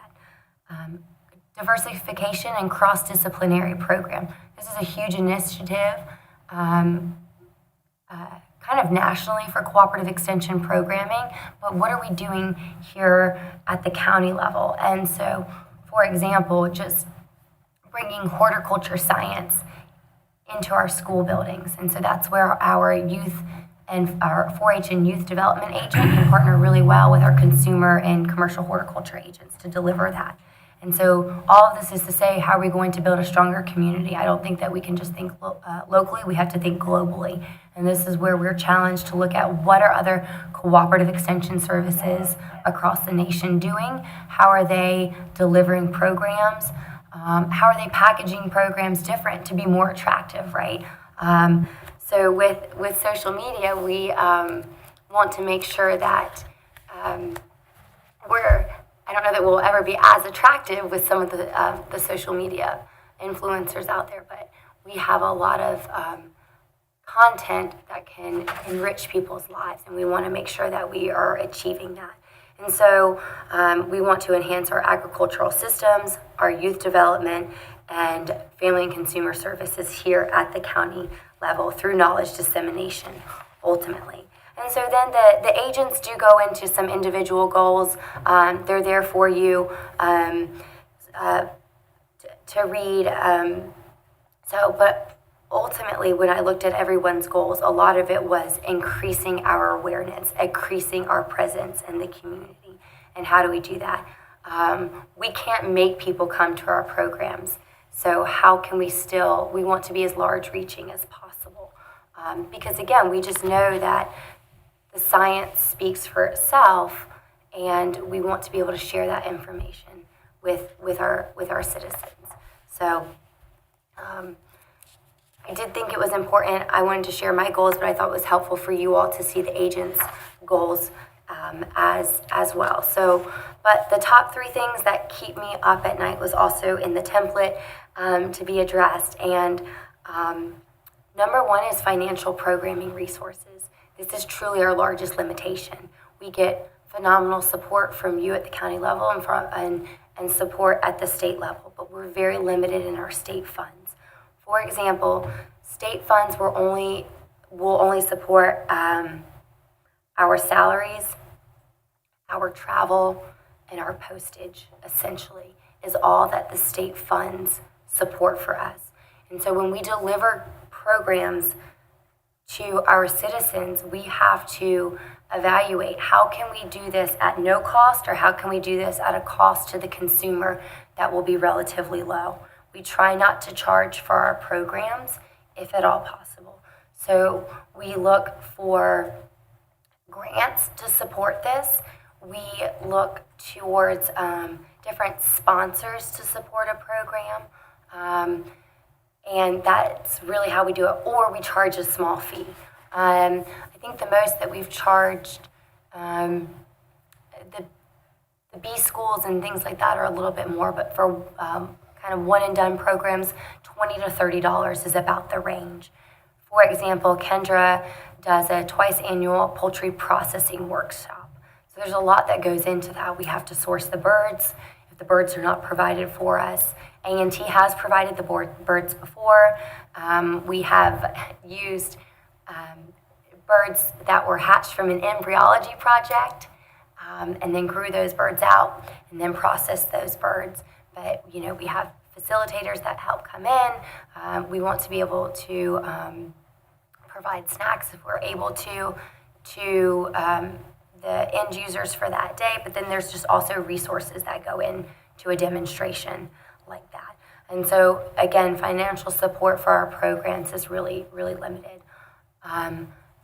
of our core program areas, 4-H attracts the most funding. Taylor's always very successful in receiving sponsorship through grants, but then also in-kind donations and other financial sponsorship. 4-H is the largest funded program we have. Also, remaining relevant is another thing that we struggle with. We want to make sure that we are delivering content that our users will need. But the way our end users are changing and the way our end users receive information is changing. And I use that social media example because a lot of our users absorb information and content via social media. We beat our heads against this throughout COVID. How do we stay in front of people through social media? We talked with some social media experts, and unfortunately for us, we just don't have the capacity to do it, the human capacity to do it. Social media is evolving and changing all of the time. The algorithms change. And so, again, this is an example, but we still want to make sure that we're a forward-facing organization, and we want to maintain forward-facing and relevant with our users. And then generating impact, right? And so this is the big question, so what? You delivered this program, but what was the impact? And this is where our evaluations are really meaningful. We don't always get the survey responses that we want or the evaluation feedback that we want, but it's not enough for our end users to say, good job guys, you did a great program. We want to make sure that the information we gave is going to transform into better herd management practices, increased tomato production, better control of some dietary challenges. What are we doing that generates impact? And that's where we really want to drive it home. Again, we love being told we're doing a great job, but if we're not generating impact, then we just kind of did a program for the sake of doing a program. And I never like our agents to do a program for that reason. So I did ask the agents also what are the top 3 that keep them up at night. I didn't share their individual goals for the short and long. You have that in front of you. But I do think it's important to address what the agents responded with. For Taylor, who is our commercial and row crop agent, he said lack of support for row crop producers who tried to make the transition from tobacco or traditional row crop into a higher profit margin commodity, and the lack of recognition that they receive for those moves. We see a lot of producers that are doing this. As tobacco is continuing to phase out, what can we do for our former tobacco growers or other row crop growers to help them bring in other higher profits or higher profit margin crops and commodities to the area? Kendra said how to reach new audiences that would benefit from our services. Taylor had mentioned lack of facilities and space for programming. We have a pretty good size auditorium in our building, but we're limited in that space. We're limited what we can do, and that's kind of where the commercial kitchen came from too. And just we do a lot of food cooking demonstrations for youth and for adults, and having space to be able to do something as an example like that would be phenomenal. And then also food insecurity. What are we doing about food insecurity in our communities, and how can cooperative extension fit into that? We do work with local farmers markets. We started the Walnut Cove Farmers Market back in 2020, and we have successfully run that for the past few seasons and are looking forward to running that again this year. We get a lot of questions, do we accept WIC or EPT dollars? We don't currently at the Walnut Cove Market, but there are other markets in Stokes County that do. So just thinking about what work can we do with local food banks, other markets in the area to help address some of that. And so with our investment, really it goes back to investing in our agents. What are we doing to maximize their development, maximize our impact in our community, strengthen our skills, be it through resources or skill attainment for the agents themselves? What can I do as their CED to make sure that I'm staying relevant and efficient to help better support them? Their success is my success. They're the boots on the ground. right? I am just here to help align their vision and their mission and make what they see as a need in our community actually go to fruition. So I want us to be effective and efficient at our jobs. I did include a couple of flyers for some past work and some work that we will be doing, be it Fun with Foods with 4-H, put on with our 4-H and youth development agent, local growers meetings, Bee School is upcoming. Kendra has, we do have a Cattlemen's Association that meets monthly. We have a Beekeepers Association that meets monthly. And then even just offering some really graphically attractive, quick educational tidbits about staying healthy. And so just thinking again, how are our users absorbing information? We joke about if it's too long, they're not going to read it, right? And so we want to make sure that we deliver impact to them in a short amount of time, especially with virtual contact. And so that is a quick highlight of what we do here at the local level. And so please, I'm happy to answer any questions or revisit anything. Thank you. All right, thanks, Emily. That was a fantastic presentation, to say the least. I think I've been dealing with extension since 2004 here in and out of local government, whatever. And this briefing you just gave us kind of demonstrates, I think the office is in the strongest position it's ever been in. We've had, periods where we had acting directors and part-time directors and so forth, but having you and then the staff you've got now, I really feel good about it. And so I got some other questions too, but I'll let the other guys go first. Start, Commissioner Mendenhall. You have questions, comments? Well, it's good to hear from you again. I know you're doing a lot of great things with the cooperative extension. Going all the way back to when I was at North Stokes High School and we had Sylvia Smith and Family Consumer Sciences and a lot of things of that nature, and the road projects that Hartman's take on and different things. I know this department pretty well, and I'm going to be honest with you, I'm getting a lot of good feedback from y'all, which is very positive. That makes me proud of your group. Do you feel like you listed off numerous number of things that y'all are involved in, and I knew most of them, but do you see any need in the future for expansion or the possibility of that you might need other staffing or other programming in the near future, or do you feel satisfied where you're at now? Thank you, Commissioner Mendenhall, for that question. I think at present, our staff, for the size county that we are able to meet the needs of our citizens currently. I think what we will be limited with is not our human capacity, but our resources, so being physical and financial mostly. I think our agents are able to, they do a lot of, I failed to mention, they do a lot of cross-county agent programming. And so they'll share the load. They will do where they'll bounce around. For example, Brian is doing a Master Gardener Extension Master Gardener volunteer training right now that he's partnered with Surrey County on. And so that really helps share the load and our agent for delivering educational content, the number of hours that are required for Extension Master Gardener training. And so I think for growth, I can't envision our human capacity increasing.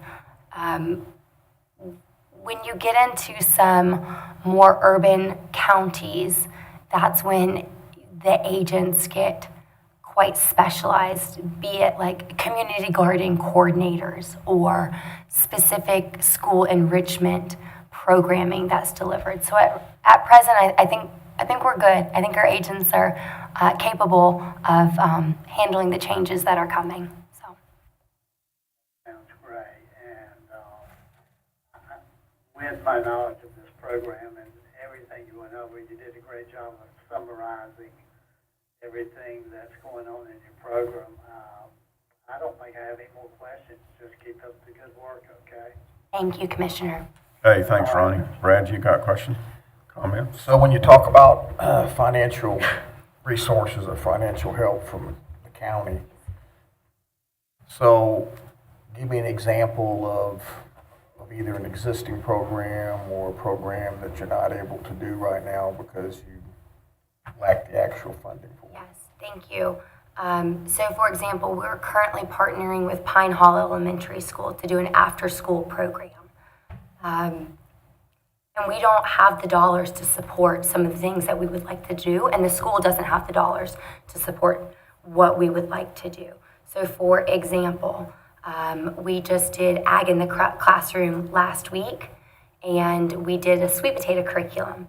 I know sweet potatoes are not a huge commodity for us here in Stokes County, but yet we still have producers that are growing them, and so Kendra was able to go into the classroom, and so especially with kids, we can entice them into education through their bellies sometimes, right? So Kendra made sweet potato chips for him with our air fryer, and so having dollars to support doing something, even $10 for a program like that. So and that's a really low-hanging fruit example, but we want to be able to have supplies, to be able, whether it is office supplies to support a weed ID pasture demonstration where we need clipboards for all participants or something like that. We can tap into our office supplies, but really something like that would have been better budgeted towards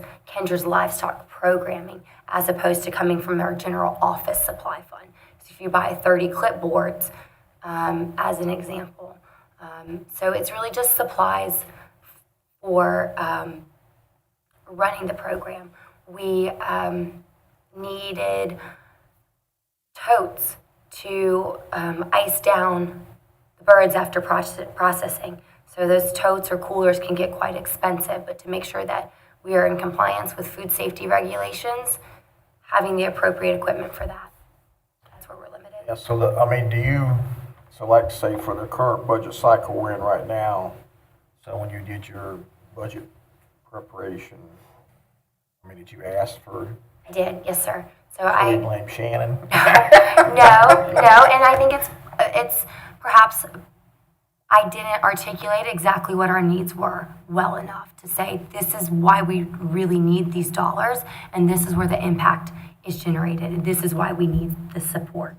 I think if we could have a specific amount allocated for each agent every year, and they're responsible for spending that money, that is where I would like to see us go. Savannah does a lot with the senior services, where she takes physical education and health education to our senior citizens, doing healthy eating demonstrations.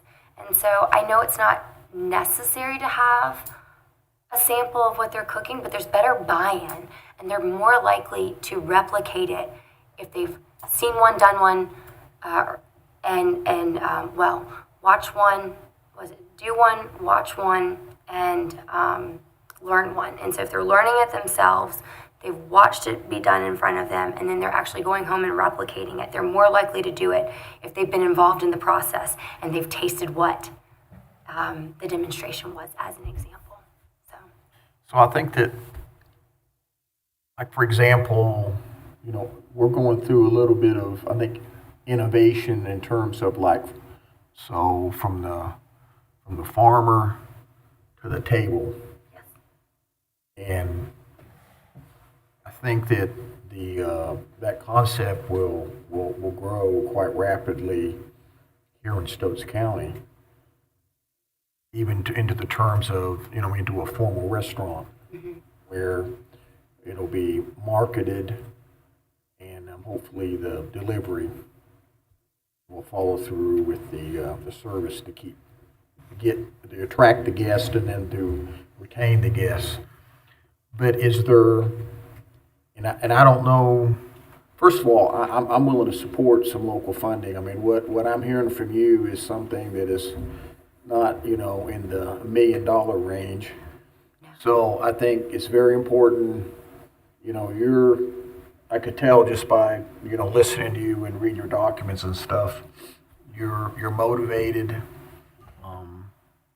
and I don't want to be part of you hitting a brick wall to where it's like, why y'all just do the bare necessity to get whatever the state says we have to do.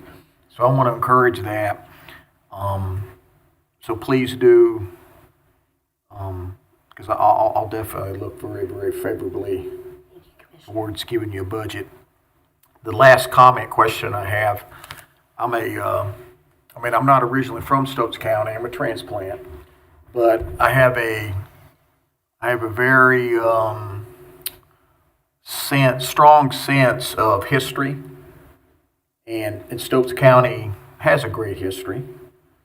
So, and I know our historical society, is there any way that it can, or have you thought of somehow partnering some with our historical society to maybe showcase or help them bring out stuff that, in the 1920s and 1930s to, the current?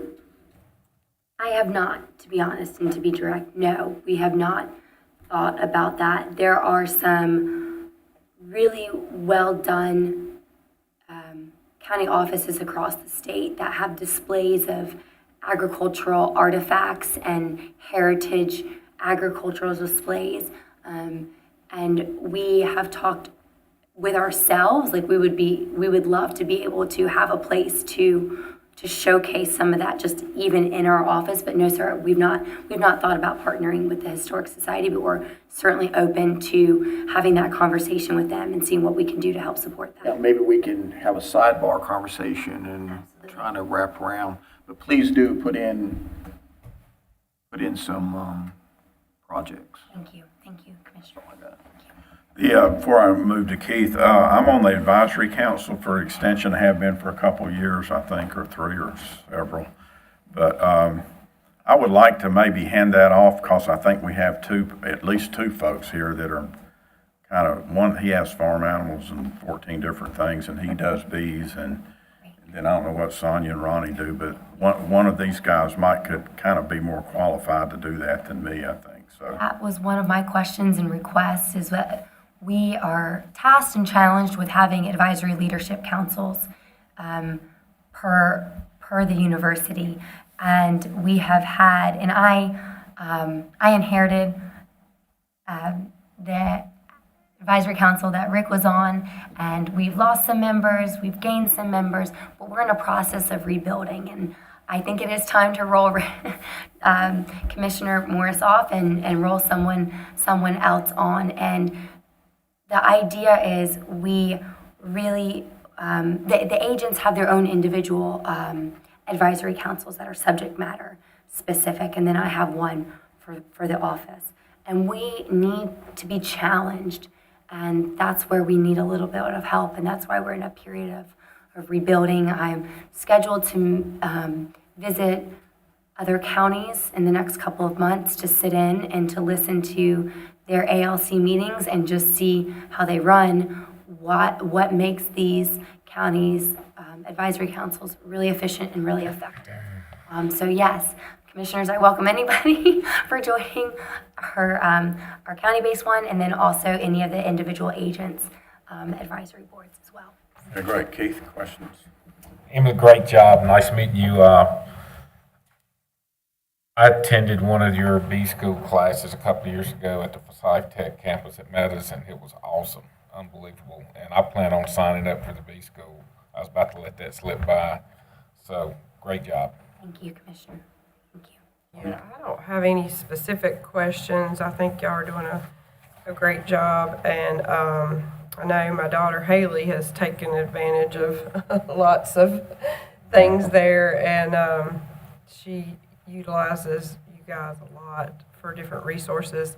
And with her being a teacher and her trying to do some, I think right outside her classroom, there's these grow boxes and things, and she really enjoys incorporating that into the classroom. And, I wish more teachers would do that and take advantage of what y'all have to offer, because I think y'all have a lot of resources for teachers, for sure, and partner with the school system. And I don't know if you would be able to utilize the test kitchens at the Arts Council, but I think they do have test kitchens, which are, I guess, It's a kitchen, I don't think it's a commercial kitchen, it's kind of like. yeah, I don't know what it could, I was told it could be used for people who wanted to do things that couldn't do them in their own homes or whatever.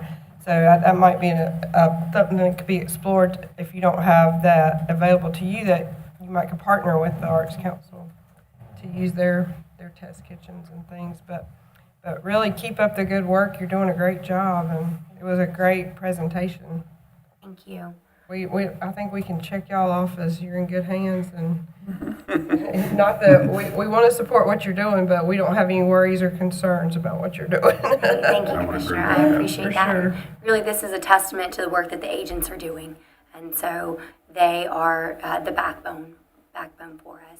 I do have just maybe one or two questions if Go time ahead, will go ahead, allow. Emily. I just want to know, and for a county strategic plan or initiatives that you think Cooperative Extension could help support. And if you don't know those right offhand, certainly welcome, further meetings or things like that. But we want to make sure, we have these really great canned and packaged programs that the university hands us, right? And so I always tell the agents, we still need to put our own brand on it. We still need to make sure that they remember not the canned program for NC State, but that this program was delivered by a Stokes County Cooperative Extension agent, an associated name to that. And so what are the local needs, right? And we want to make sure that we're not just, again, delivering a canned package program, but was the program we delivered actually needed in the community? And so where can our knowledge and our skills align with what you want at the local level? And so that's one of our biggest questions. I think that the one thing that I mentioned was about the farmer to the table. I think that as that starts materializing and getting a little bit more publicity and widespread, I think that will provide a lot of opportunity to provide support and also help grow that industry. Thank you. I was just looking at that you have a Facebook page, which I wasn't aware of, so that's on me. But, that might be a tool that you could use to connect with the communities, and maybe put up some type of little survey of what would be needed or wanted. And you may could do that through the school system as well, just as a mass email to all the teachers or something, because I think they know a lot about what would be helpful to the communities and things. But I like what you're saying, to tailor what you're doing to the needs of the communities instead of just rolling out something that's, prepackaged or whatever. I commend you for that. Trying to think like that. I really like the agritourism thing you've got going, working with Forsyth Tech on that. I think it'll be a real big component of our economic development in the future. Mm-hmm. And so we can't do enough on that, in my opinion. And I'm sure you're aware that we've appointed Eddie McGee to be the acting economic development director for the next year.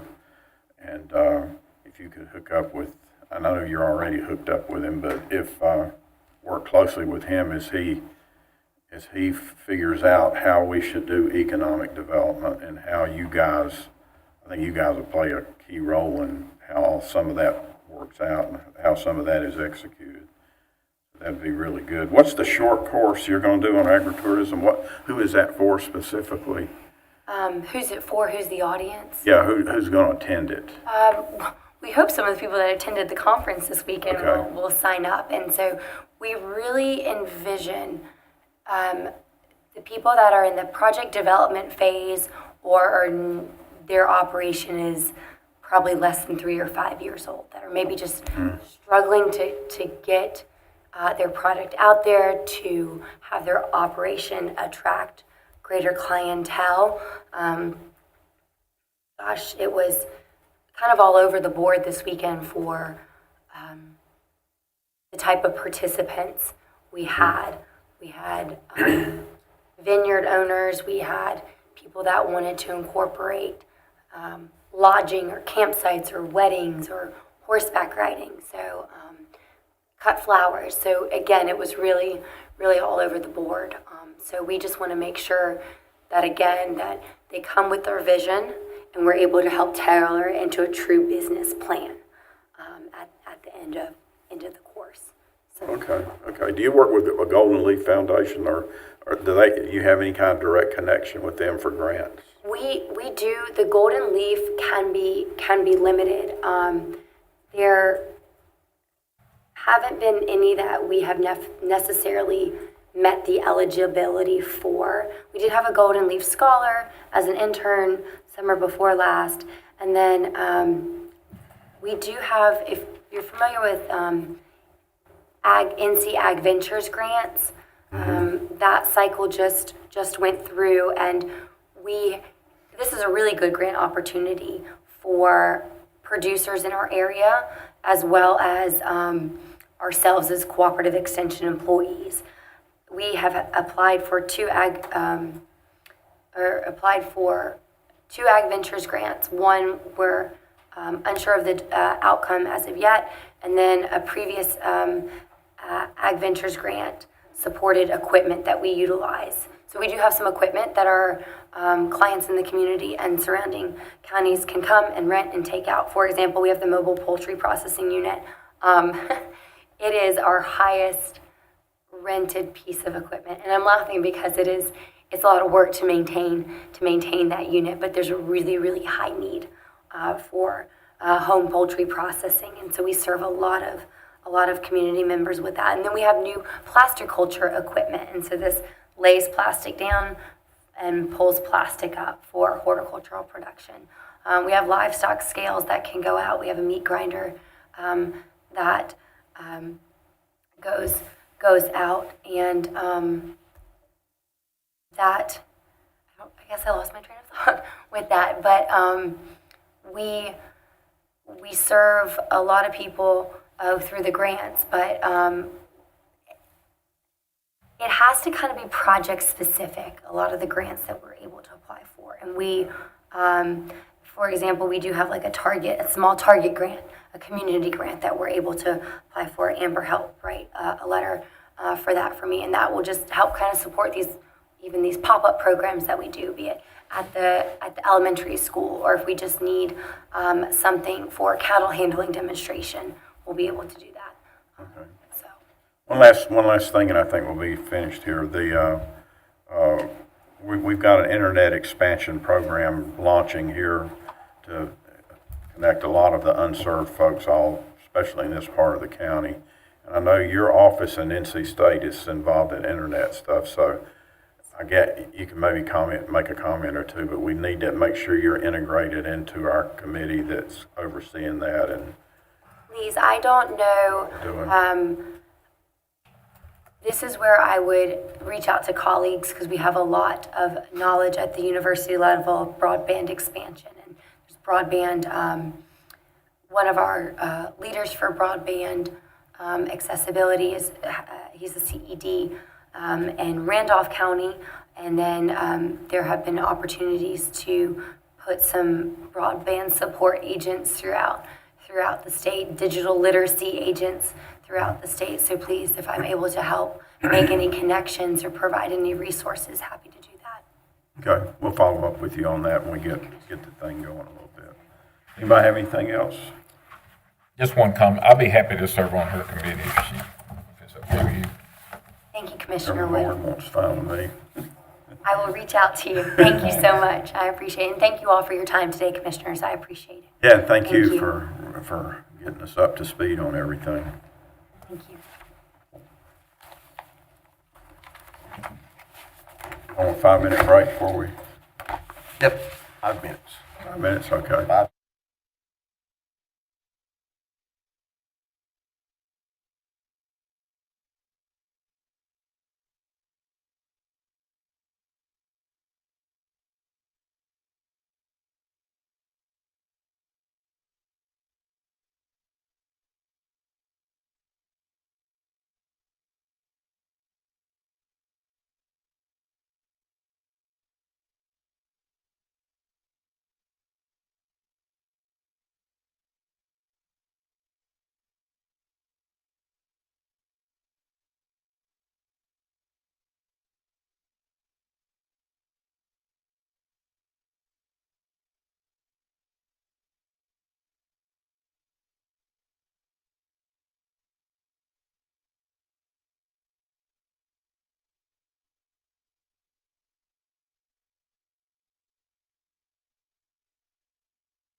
Okay, back in session after our short break there, and Glenda's going to be next from Purchasing Department, Purchasing plus other things she does department. And so you can go ahead and get started, and then we'll. I kind of did a short summary of what I do. As I told them, I didn't list everything I do because there's not enough paper. So I mean, you think of things after you print it. So my main, I guess, job that I do here at the county is I purchase all the supplies for all the departments. And that ranges from paper clips to vehicles and everything in between. I also dispose of all the surplus property, which could range from equipment to cars to different various items that no one else needs. We try to send it out to see if any other department could use it. If it can't be utilized, we post it on GovDeals and try to get back some little funds to put back in the general fund. I help all the departments when they're trying to get quotes for different items. I do all the RFQs, RFPs, quotes for bids, everything to that nature. I help them follow all the guidelines so we don't get in trouble for spending funded county funds money or grant money, things to that nature. That gets a little tricky at times because different grants, different rules apply to different things, different fund money. So that's a lot to keep up with. But we try to do our best. In one of the classes I attended, the lady said, you don't have to keep it all in your head, you just have to know where to find it to look for it. So I always have a big binder that I use a lot of references for. I also file all the insurance claims, being auto, liability, or anything general for the county. HR does all the workers' comp, but I renew and file everything for that. That's kind of the basics to what I do. I also help out at the garage on the administrative side, just keying their tickets, helping with that. But Danny's going to do a little section on that. So that's kind of what I do here at the county.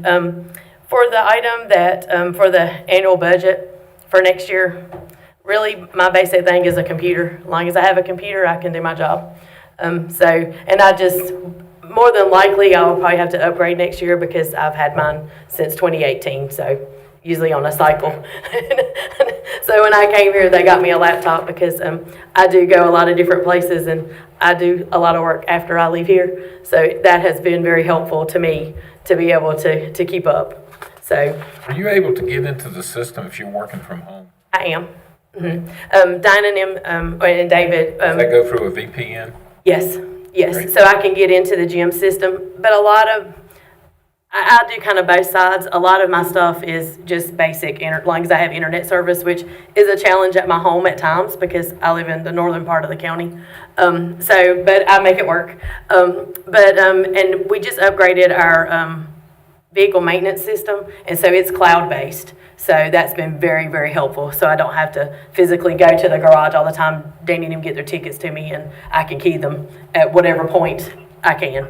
So that's been very helpful. But I can log into gyms, and I'm able to access anything I need as long as I have an internet line. So Thank you for doing that. You're welcome. Because I worked at home, I'm still working at home for the past 20 years, and I can't even imagine not being able to. Yeah, it's very helpful. It's been very helpful. They kind of got us on that when COVID hit. They were able to get some additional VPNs with our COVID money. So that's been very, very helpful for me in my part. As far as training goes, I do a lot of training. I do a lot through our School of Government. There are certain classes that I take to be able to get my certificates that I'm working towards. I like one class, and they've kind of postponed it due to COVID things. And so I have one more class to take there, and then there's some volunteer things we have to do within our purchasing program to be able to get your actual certificate. So, and then I go to the yearly conference, which is very helpful. It's coming up in March. you always hear about people going to conferences and it's a fun time, but mine is not so fun at times, so I'm not real sure where they go. Mine is an all-day thing, and but you learn so much, so it's very helpful for me. And somebody's doing your work while you're gone. Yeah, no, I get to do that there. I get to do that afterwards. What certificate are you trying to get? It is the it's NCAGP, which is the North Carolina Association of General Purchasing. Okay. And so that's the certification I'm working towards. And like I said, I like one class, and you basically had to be in your job 2 to 4 years before you could take that class. So I've hit that 2-year mark. So I'm working towards that. That's my goal. So I use the School of Government's website a lot. They have a lot of resources on there, a lot of the updates for legislation, general statutes, things to that nature. It's very, very helpful. So for goals for myself, and I guess for my department, is I would love to get all these vehicles and all this equipment gone that we no longer use. There's a lot of things sitting. A lot of it is just time-based. I don't have a lot of time. Michelle has been very helpful since she's come aboard. Tracy was very helpful when she was in that position. They do a lot of the key entry, and I do a lot of the finalizing and getting it out there. A lot of the vehicles, what we call them the heel, that are impound, we were just able to pull out, and it's been so wet. The guys haven't been able to get in to get them out to be able to move them to a different location to be able to access those. But we have been very successful on Gov deals. That's actually what, when they redid the floors and the carpet, that's what I actually paid for that. So it was funds we arrived off of Gov deals. So we've been very successful. I would love to get that all caught up, so as it comes in, we can just get it right on there. So that's one of my goals, just personally. Shannon went over, I think the first day that you all met, in regards to like where we were on the courthouse, and the bank building. And we do have a meeting coming up with the Board of Elections and Perry in regards to kind of meeting with them on the 30th, along with the judges. We kind of got a meeting that day to kind of meet with some different people to work on that. Currently, I have a RFQ out for an architect for the animal shelter. It closes on the 26th, so I've already received a couple. So I'm hoping that we receive some more to be able to review those. And we have a meeting set up with our animal shelter building committee on February the 8th. And so my plan is to have something before you on February the 13th. What's that for the architect? Yes, the RFQ for the architect for the building. Okay. So with receiving 2 already, that's very promising. I hope we receive some more, because a lot of times that's our challenge, is receiving quotes or even proposals at times. So we've been very successful lately on getting some good ones in. I'd like to talk to you all about some guidance on the demolition of the old prison camp. That is in our budget this year. I've been working on a request for proposal for that.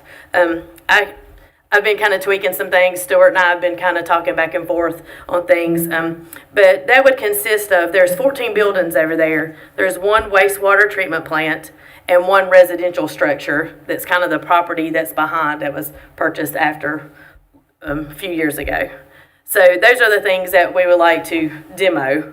And but there is various items over there that has been stored for like numerous years. A lot of it is files.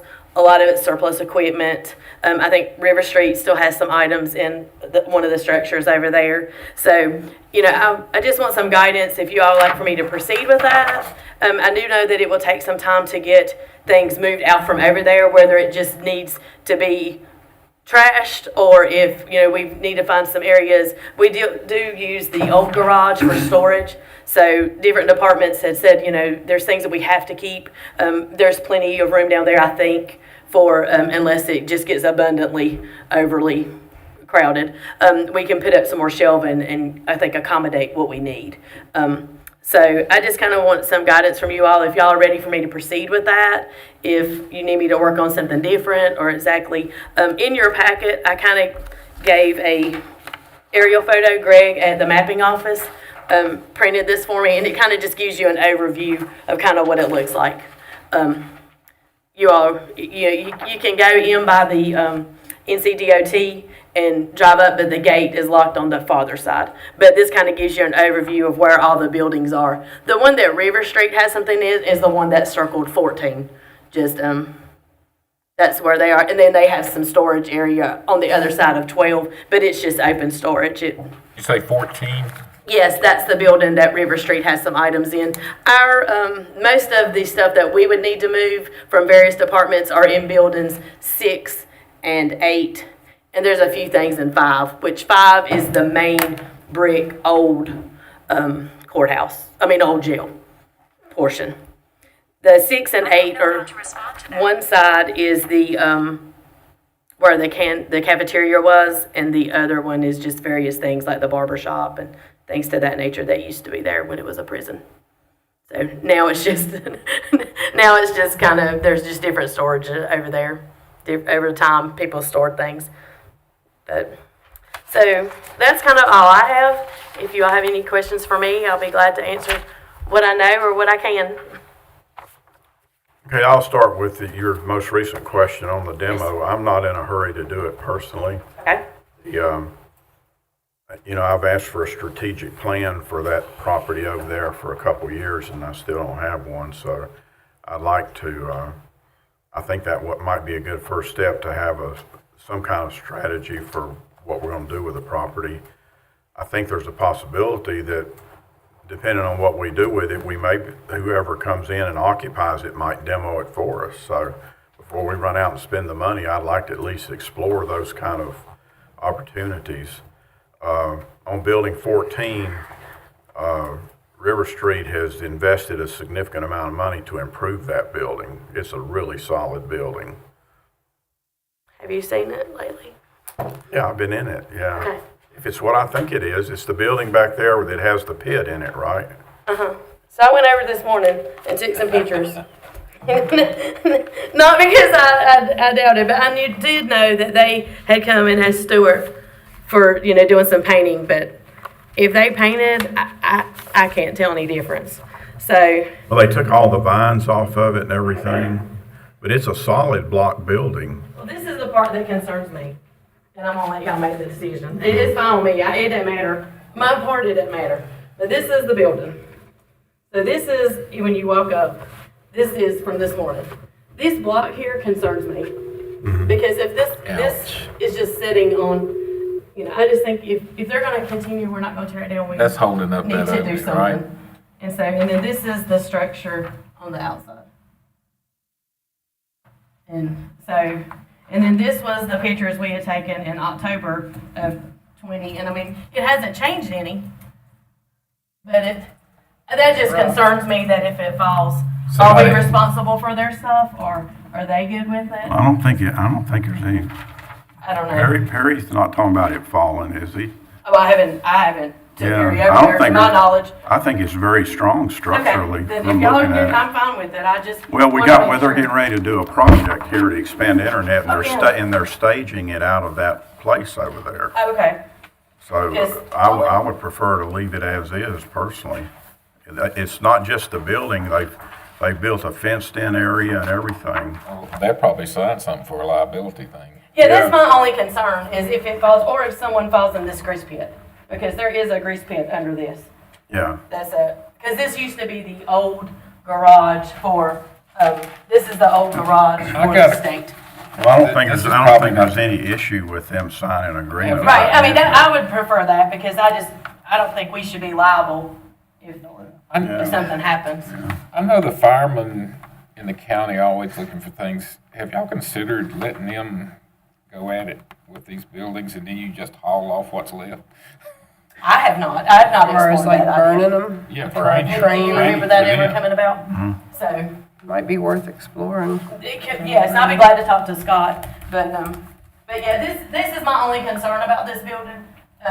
And it may outlive all of us, I have no idea. But I'm concerned about this part here, and they have a forklift stored in this other side, and then this was just, there's some different supplies. Is that stuff, is it even secure? Can people get back there if they want it? Because I You know. can drive. I was fenced in with a gate.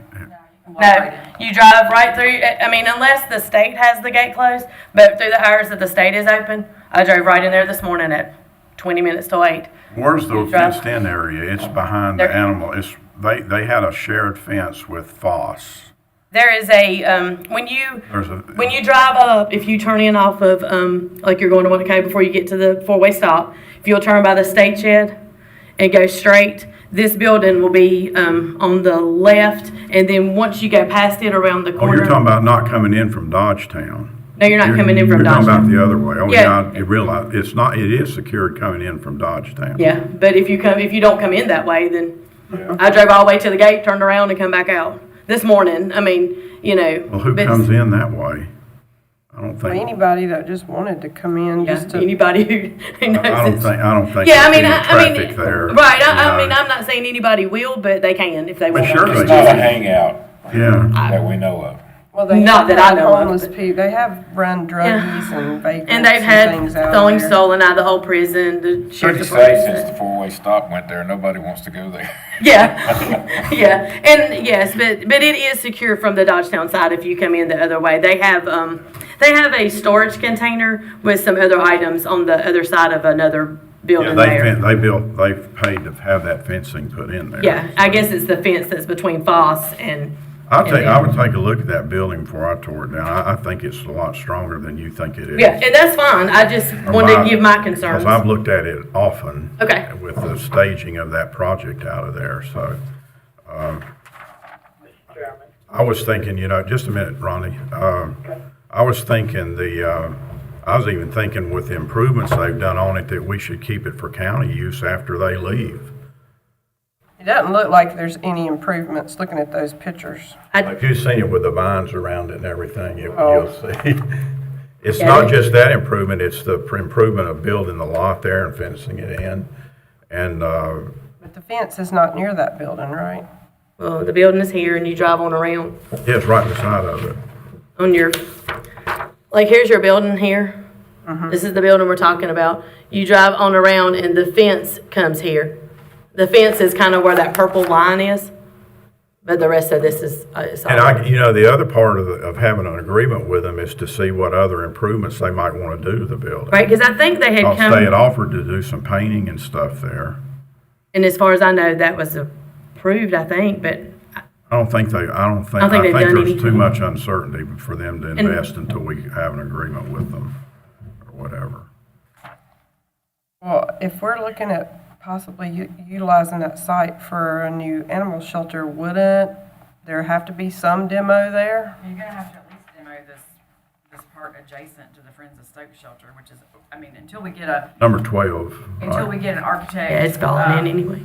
And, engineering firm hired to get over there and look at it and tell us, they may say, Mm-hmm. you need to go in a different location. or something. That's very good for that. So, until we get them to look at it, but I would say that a few of those buildings out in that front area would probably have to be demoed in order to have enough space to put the building, put outdoor areas, things like that, but that will be up to the architect engineer, but yeah, there are gonna be some demo required for sure. We just weren't sure of whether to start pricing out demoing the whole thing or wait and just do, we definitely don't have enough money budgeted in the animal shelter project to demo buildings. That's not, the Right, demo is that's gonna not be a part of separate it. occurrence. So that's, we just wanna make sure we have enough funds to do the shelter project and demo what needs to be demoed there. If you put the new building right in between 11 and 12 there, kind of in that open area, it may not require too much demo, maybe just building number 12 possibly. And there's not much to demo with it. It's basically Whatever. almost fell in. Ronnie, you have some question or comment? Yes, sir. You don't mind? Yeah, go right ahead. Okay. Personally, I've been involved in working on this project for 2 or 3 years, and I have to say that my own personal feelings is that I'm ready to get rolling with some of the demo. I have been in every single building back there at least 3 or 4 times. I've been in the building where River Street has some of their equipment. I've walked around the prison camp many times, been in the buildings, and as far as the strategic plan of what we want to do, I think we can move forward with the demo. I want to tell you that, that area right in there is an eyesore. And it needs to be brought down. People want to talk about tourism and bringing people in, and we don't need the old prison camp that is 18 years old, because it was there when I was a little boy, 66, so I know it's been there 60-some years at least. And still, I know they said there was no safety issues with the people hiding out anymore, but I've been told otherwise by some people that live about a half a mile down the road from there, that there is still some people that congregate there at nighttime during cold weather. I just think we don't need to back off on demoing that area. I'm not saying that we got a demo. I mean, if River Street, I've been in that building in River Street, just as you have. Went in it twice last summer, and I think we need to move forward. May not have to do it all, but I think we need to move forward with it, because to me, we want to present Stokes County as a county. Here it is sitting right next. You got Stokes Friends of shelter, as far as animal shelter that they built, and then you go right down the road 100 yards, and you got the early college, the trade center, early college school. I just think you got all that right there together, and then all of a sudden you hit the prison camp area right in there, and it looks awful. So my personal feeling is, I know it's a 5-member board and everybody will get to vote, but I personally would like to proceed with the demoing that area. And that's my opinion. Okay. Mr. Chairman. Hey, Brad, you want to comment?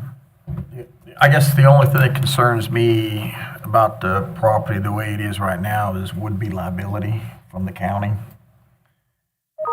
Somebody, and I get that you have, you know, the off the main entrance there is a gate, but I mean, we're well aware that there's no fence on one side, so that kind of, I think that we would be at some type of liability if somebody, even if they didn't do anything in the building, even if they just went through the property, like say at night, and maybe fell into a hole, or, I mean, I've been involved in litigation where we've had a fence all the way around, and some people cut a hole in the fence, and we were made aware of it, and we waited to fix it for a year, and someone went in, got hurt real bad, and we ended up writing a check just to settle the claim. So I think me, it's two issues. Issue number one, we got to protect the county for liability. Number two, then I think is we need to sit down and just have go over both sides of, what do we need to do to facilitate the animal control, if the animal control building is going to go there. What are some ideas that could come and play there?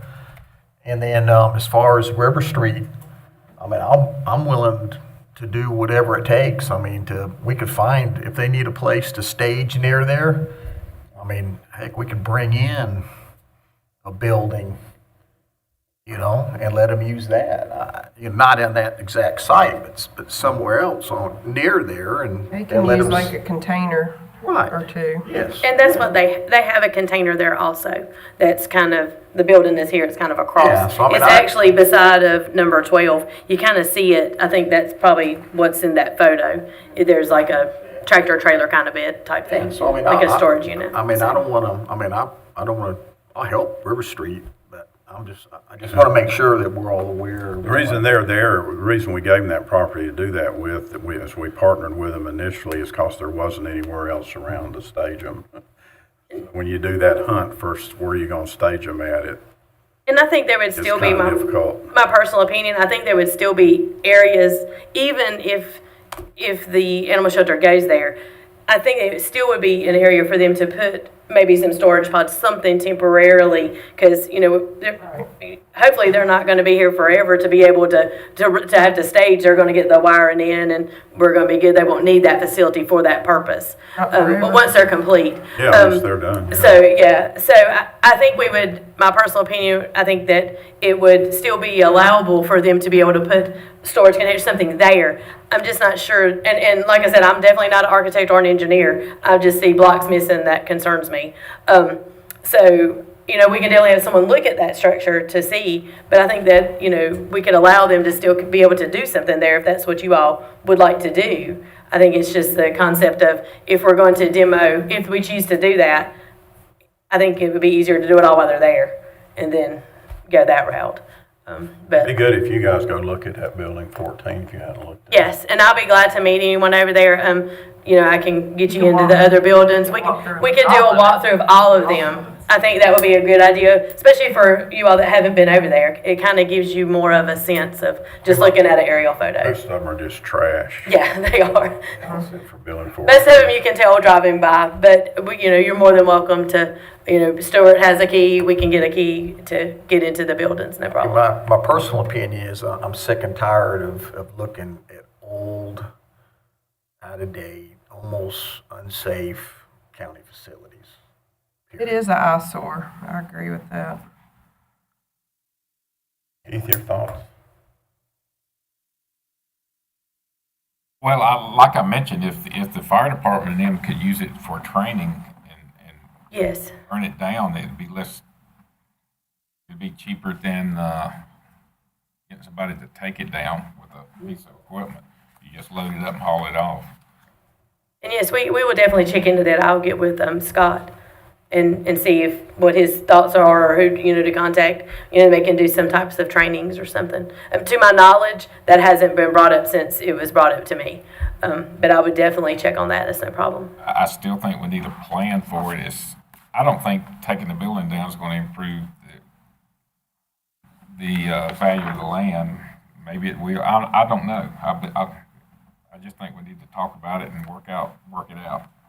And it may be the concept, my next thought was, after we get our RFQs for the animal shelter, and we kind of let them, because that's one of the things in the RFQ is they're to help us with site selection. Is this wooded area flat? I don't think it is, but Not great. Okay. I won't say that you couldn't do something there, but, you would probably have to do some work. And so that may be the way, and that's the reason I came to you all. I knew we had this meeting today. That's the reason I came to you all, is, maybe to start with seeing what their site selection is, and then, going that route, instead of sending out the RFQ for the demo itself, kind of seeing, what our thoughts are there. But, Sonia, you got additional thoughts? No, I just think it's been in the budget for a while. I think it's been something we've looked at doing. I'm fine with, like Keith said, to look at the fire departments and see if they would like to do any type of training, that they could burn anything down. I don't know, as far as it being like brick structures and stuff, how that would work. But they may could use it for training and save us some money. And I think, Well, you'll have asbestos in it, but maybe not. we have some reports on those. We did some reports when we were looking at it the last time around 2020. So we do have some reports on what's in the building, if there is any asbestos and things to that nature. Mark had that done when he was the Public Works Director. So we do have some data we can provide to Scott. I'll have Scott look over it and go that route.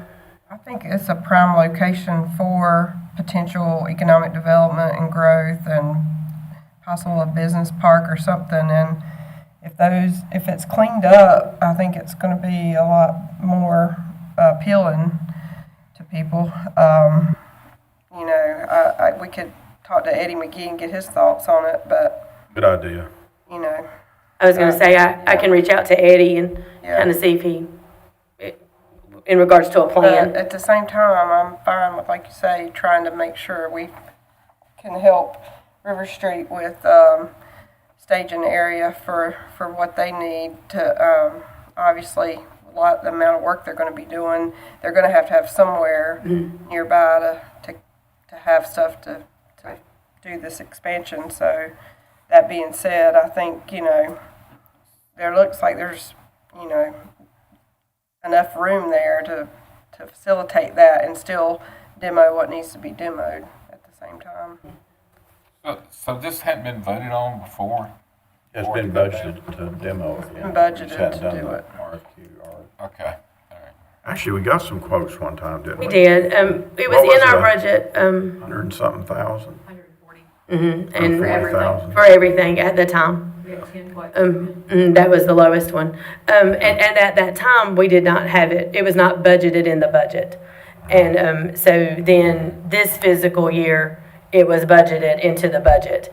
And so, and before this, the plan that I'm showing you was the original plan that was based upon back in 2020. This was what we proposed to demo, was this number of buildings. And that's, the reason I went with that number is because that's what was done then.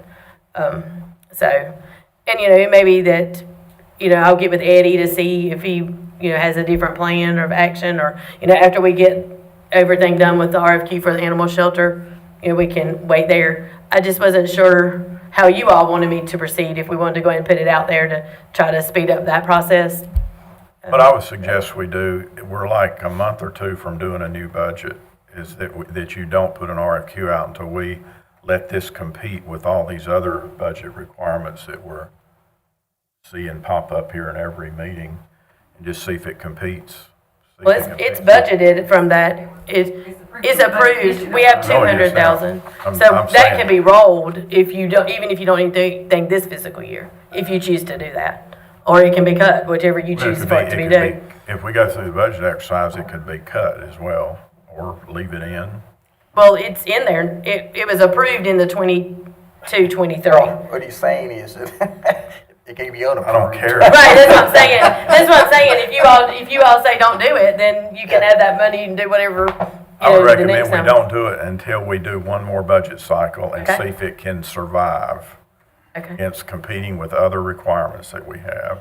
What if she did? And also get Eddie's input on it, and also get these guys to all go look at it, the whole site, and especially that building 14, see if they think it should stay or go. And, since, we're right on the, Wait, and before we decide what we're gonna do with the money for sure, and see what the architect comes back with on what it's gonna cost to demo the area needed if we decide the site selection for the shelters. oh yeah, that too. We might need some of those funds to demo whatever selection they say, because that's not built into the original estimate. Yeah, I'm not saying take it out of this year's budget, leave it there, and especially like Linda said, do the animal thing and see how that impacts all this before we do it. By the time you do all that, you're gonna be in the next budget cycle Correct. anyway. Correct. Because, And it's been there 11 years, and oh yeah. a couple more months wouldn't hurt. If y'all agree with that. Mr. Chairman, are we saying we're gonna leave it in the budget at this time, or? Yeah, leave it in this time and use some of it if we need to for the animal shelter stuff. And then, after we finish the next budget cycle, see if it still stays in. When we look at it compared to everything else we've got to fund. It's gonna be our money in the backyard if we need it. Well, I think too that we need to maybe set something up with Eddie, so at least I think we need to do all of our, whatever kind of preliminary work to give us the background that we need. I think we needed to get moving on that part. So this way, when we go into the budget process, everything is clear, and then we can come up with a plan and proceed on. I just don't want to, Yeah, I don't want to drag this on. Like I say, I'm tired of looking at old buildings. I agree. Yeah. And I think Commissioner Chandler's idea of getting with Eddie as quickly as possible, and what he has as some ideas or possibilities, since he's our new economic development tourism person, as far as, and get some ideas from Eddie, but I am driven by that thing thousands of times. It's just an eyesore for Stokes County, and we're wanting to progress, and we're wanting to move forward and bring more people in. And I just tell you, people from Forsyth County, being on the Board of Board of Trustees with Forsyth Tech. They drive by, go to the early college, go to the trade center. A lot of people that goes to the new animal shelter that was privately funded. That's, to me, that's just one thing that takes away from that little area right there in Meadows is that little spot right there. All righty. Linda, you got plenty to do otherwise Oh, yes. while we're working on this. And Yes, so, yes, I have plenty of other Courthouse projects. and animal Yes. shelter and a few things. So That was one reason I asked you all how you want me to proceed. I kind of needed to know, do I need to put that in front of something else or put Okay. it back here? So I'm fine with that, and I'll reach out to Okay. Eddie and kind of Okay. give him, the information that I have, and then I'll reach out to also with Scott to see what he thinks there. At one time, didn't, we talk about a business park kind of idea of something going in right there? That was discussed with us. I think we even looked at some drawings.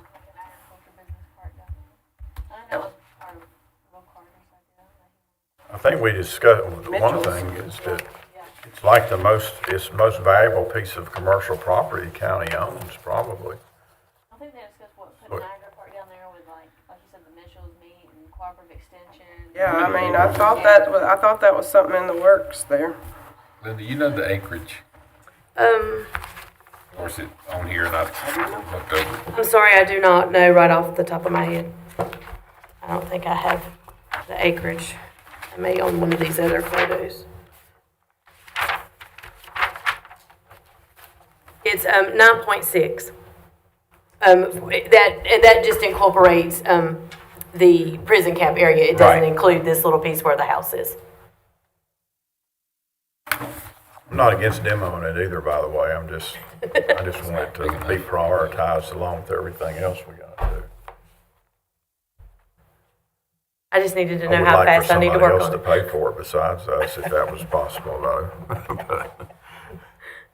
So you need any other guidance on it? If you got No, what you I'm need? good with that. I know I don't have to, that'll be one thing on the back burner and I'm fine with that. I just needed to know how quickly you all wanted me to go and, I got a curiosity question. and yes. Before you leave. Yeah. Who backs you up if you're not here? Michelle, which is in our finance department, she does. She backs me up when I'm not here.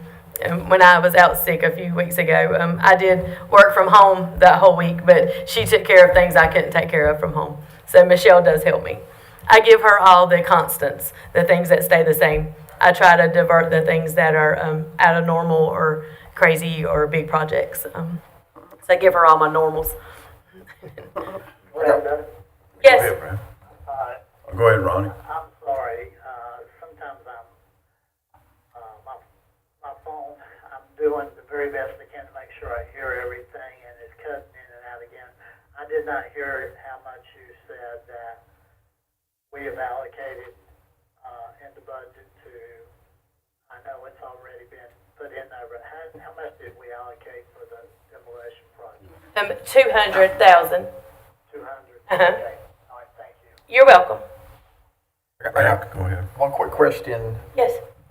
kind of triggered when you said impound. I was reading the Yes. impound lot. Yes. So, do you deal with, does the sheriff's office, do they do a lot of impound vehicles and then put them up for forfeiture sale? We have a lot of old stuff that has been there. They do impound, but lately or the last year to year and a half, people have gotten it back within a timely manner. The things that we have that are up there now are a lot of, for example, I just sold a vehicle that was shot up. It had no windows in it and everything. It had been here since 2017. So what comes of that is, my understanding from the sheriff's departments is once it goes to trial to court and everything to that nature, we offer it back to the person that the car belongs to, but they choose not to pay the impound fees, which can be very costly. And so that's when the county takes it. So And legal then we document that you have them fill out? It is. Actually, I have to go over to the clerk of court. They have to send a letter to DMV. There's a form that has to be filled out. They have to give them the option to they have to do it also. And then if they don't, it comes back to us and we can sell it with the right to title. I have some lately that if the judge orders it, it can be directly transferred to the county in the county's name by a title transfer. And so we have some that's done that way. So do you deal with any forfeitures, like say for DWI, and then, of course, the funds would go to the school system? Mhm. Yeah, I haven't had any since I've been doing this that have been through DWIs or anything. They've all, basically the ones that I have are, some of them are stolen, some of them are drug related, things to that nature.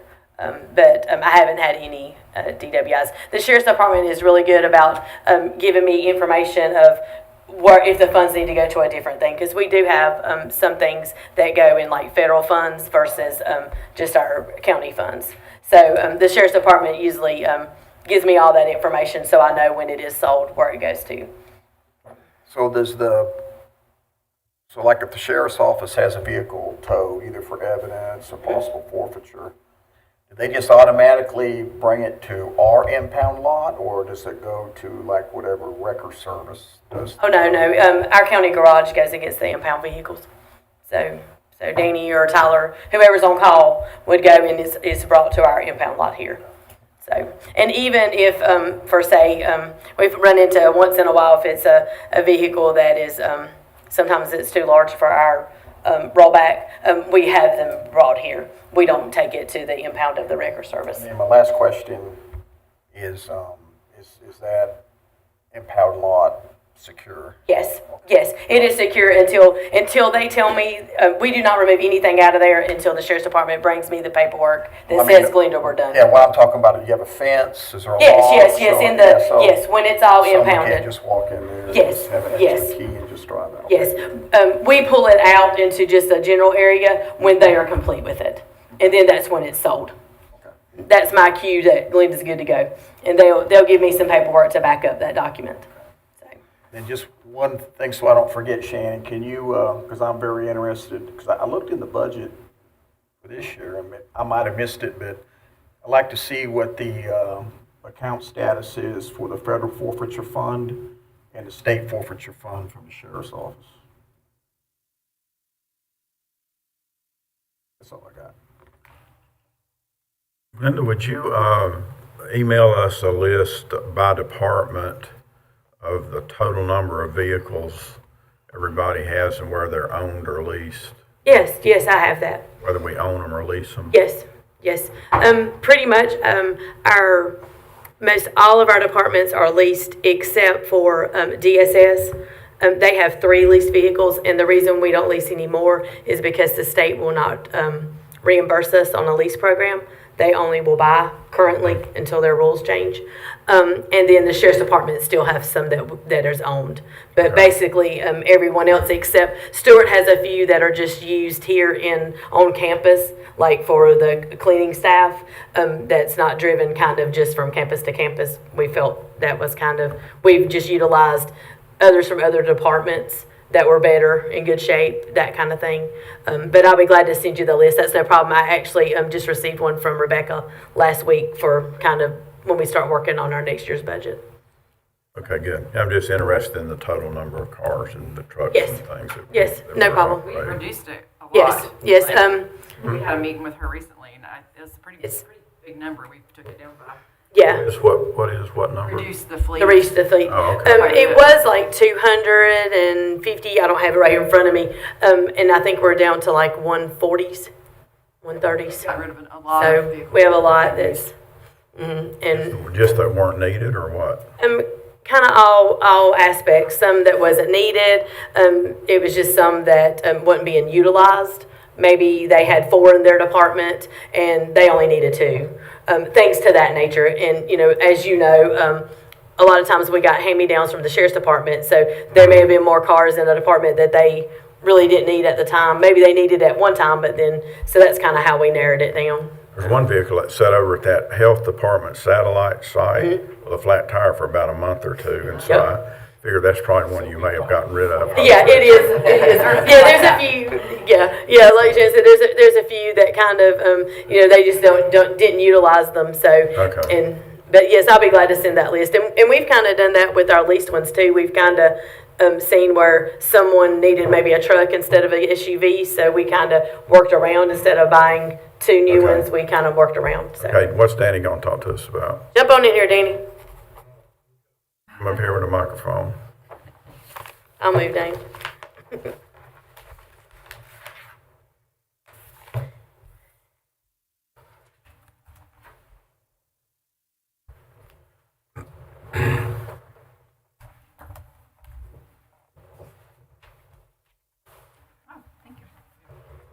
We took a little of your time. You can take as much time as you need. He told me only to leave him 10 minutes.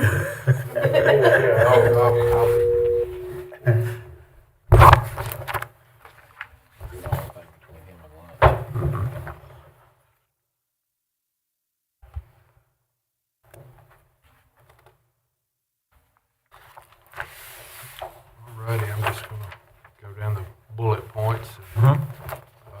That'd be fine. Short overview, vehicle maintenance of the county fleet, which is kind of broad statement. It's more to it than just oil changes and tires and brakes.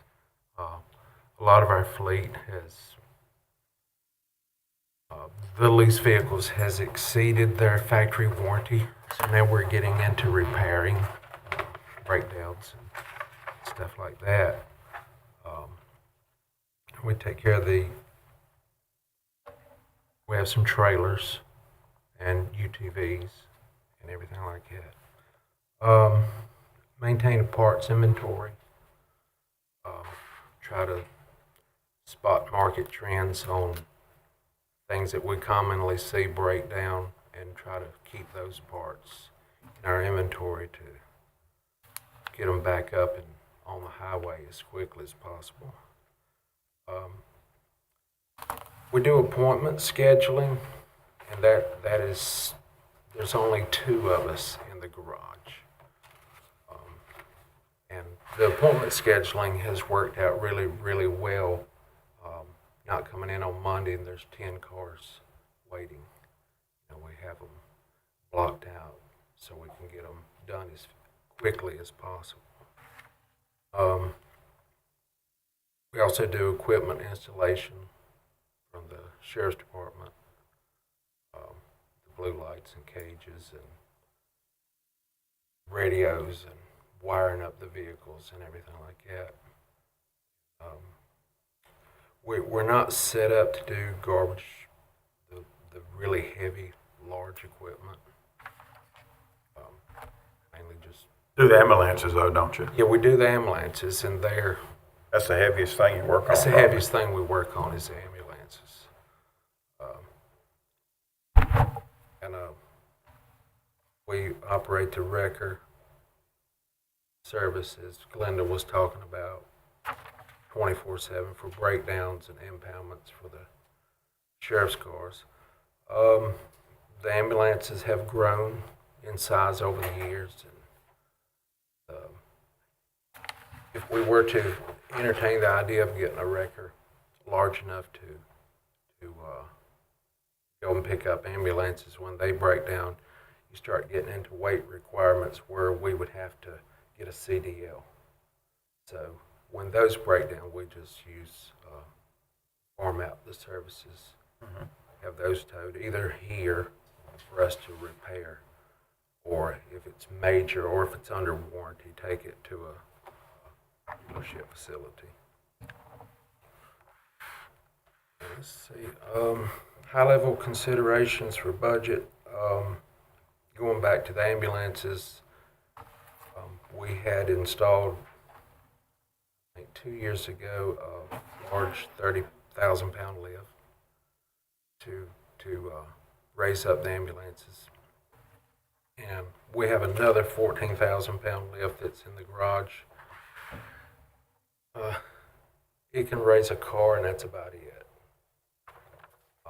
So next budget cycle, I would like for us to look at installing a second large lift. If I have one on there and I have it apart and I'm waiting on parts, then I can't do the services on the rest of the fleet until that lift is freed up. Had that issue a couple weeks ago where I had to farm out a routine maintenance on an ambulance because it came due and I had no lift in which to do it. The other thing I would like for us to look at in the next budget cycle is a brake lathe. So you can turn the rotors? So we can turn the rotors. Okay. Right now, we currently don't have one, so we're just replacing them. And I've been stockpiling them in the shop. I've not been taking them to the landfill for the metal recycling. If I could get one more turning out of them and get one more use, then that would, normally you would have bought that many more. And it would have them available there. That would pay for the lathe then? That would pay for the lathe, exactly. We have an old lathe from the 70s, but it has broken down. Of course. And there are parts available to repair it, but it won't facilitate the new large rotors like on that. It's just not big enough to do. Okay. And, we have the majority of our fleet is Ford and GM, and we have the factory scan tools for diagnosing them. I think on the EMS side of it, we're looking at possibly getting some Dodge chassis. So we don't want to have to just go to the dealership for a check engine light. So we need to look at possibly some diagnostic equipment that would cover those. Dodges? Yeah, maybe not necessarily the Dodge factory specific tool, maybe a generic tool that could go like a Snap-on, which could do many different manufacturers. Because we have a Nissan in our fleet. Can't scan a Nissan. Okay. In other words, not going for the factory specific tool. Maybe entertaining that idea. We have available to us software called AllData that we could look up repair procedures, newer vehicles, because the technology is changing. It's been since 2009 since I had any dealership training. Just no training really available locally. I took a welding class out at the early college, which kind of pertains to working on cars, welding up exhausts and brackets and stuff of that nature. But I don't think the early college offers any type of automotive type night classes, anything there. We do our state inspection, maintain those. You can do the state inspections, right? Yes. You have to go train for that? Well, you have to get recertified. Recertified, okay. License. And that's done through Forsyth, but at their Winston-Salem location. Okay. So, things that keep me up at night is an ambulance I can't figure out. That's about it there.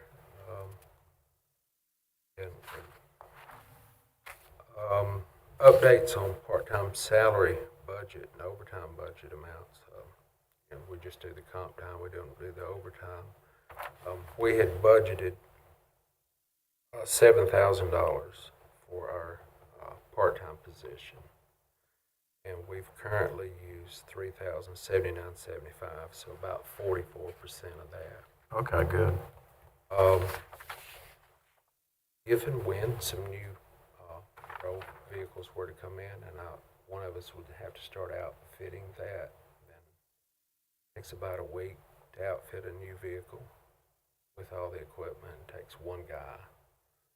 I would probably have to use my part-time guy until we got all those vehicles outfitted.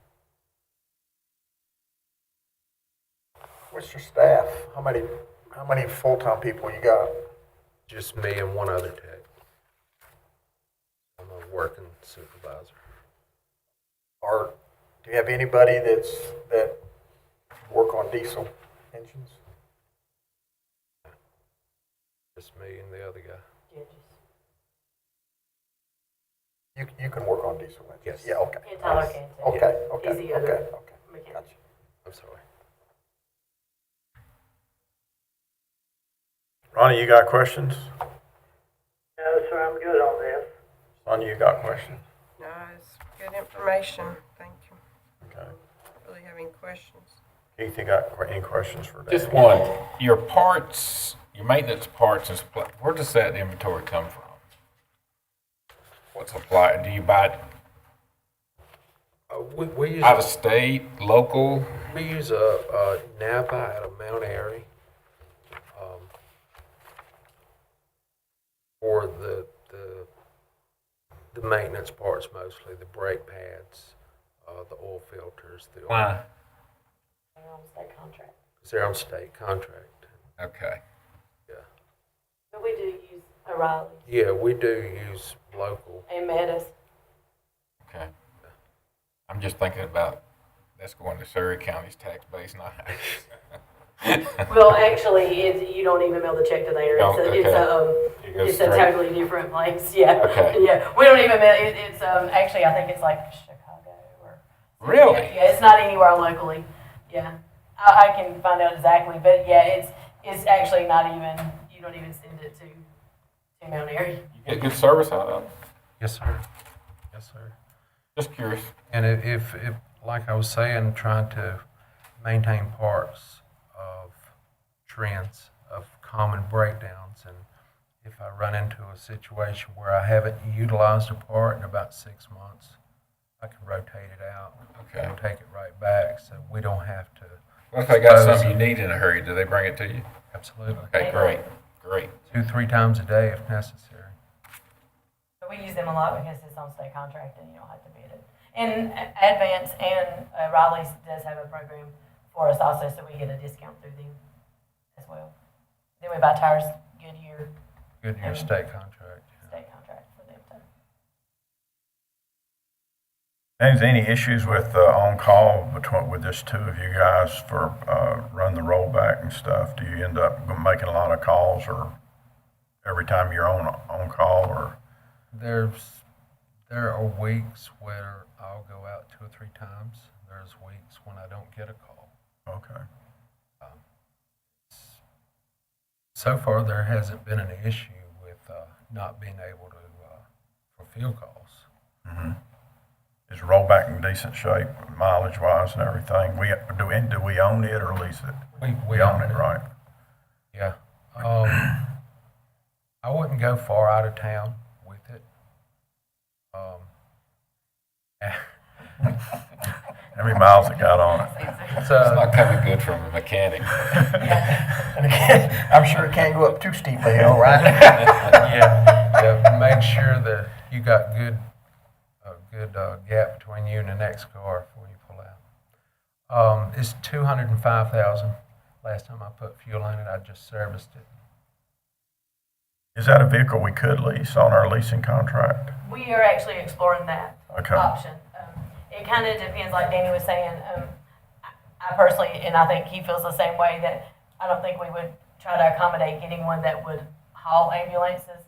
I just think the cost factor versus what you have to do that. I think we would kind of go back with our similar same size that we have. Okay. Just due to cost factors and all the other requirements that you have to have.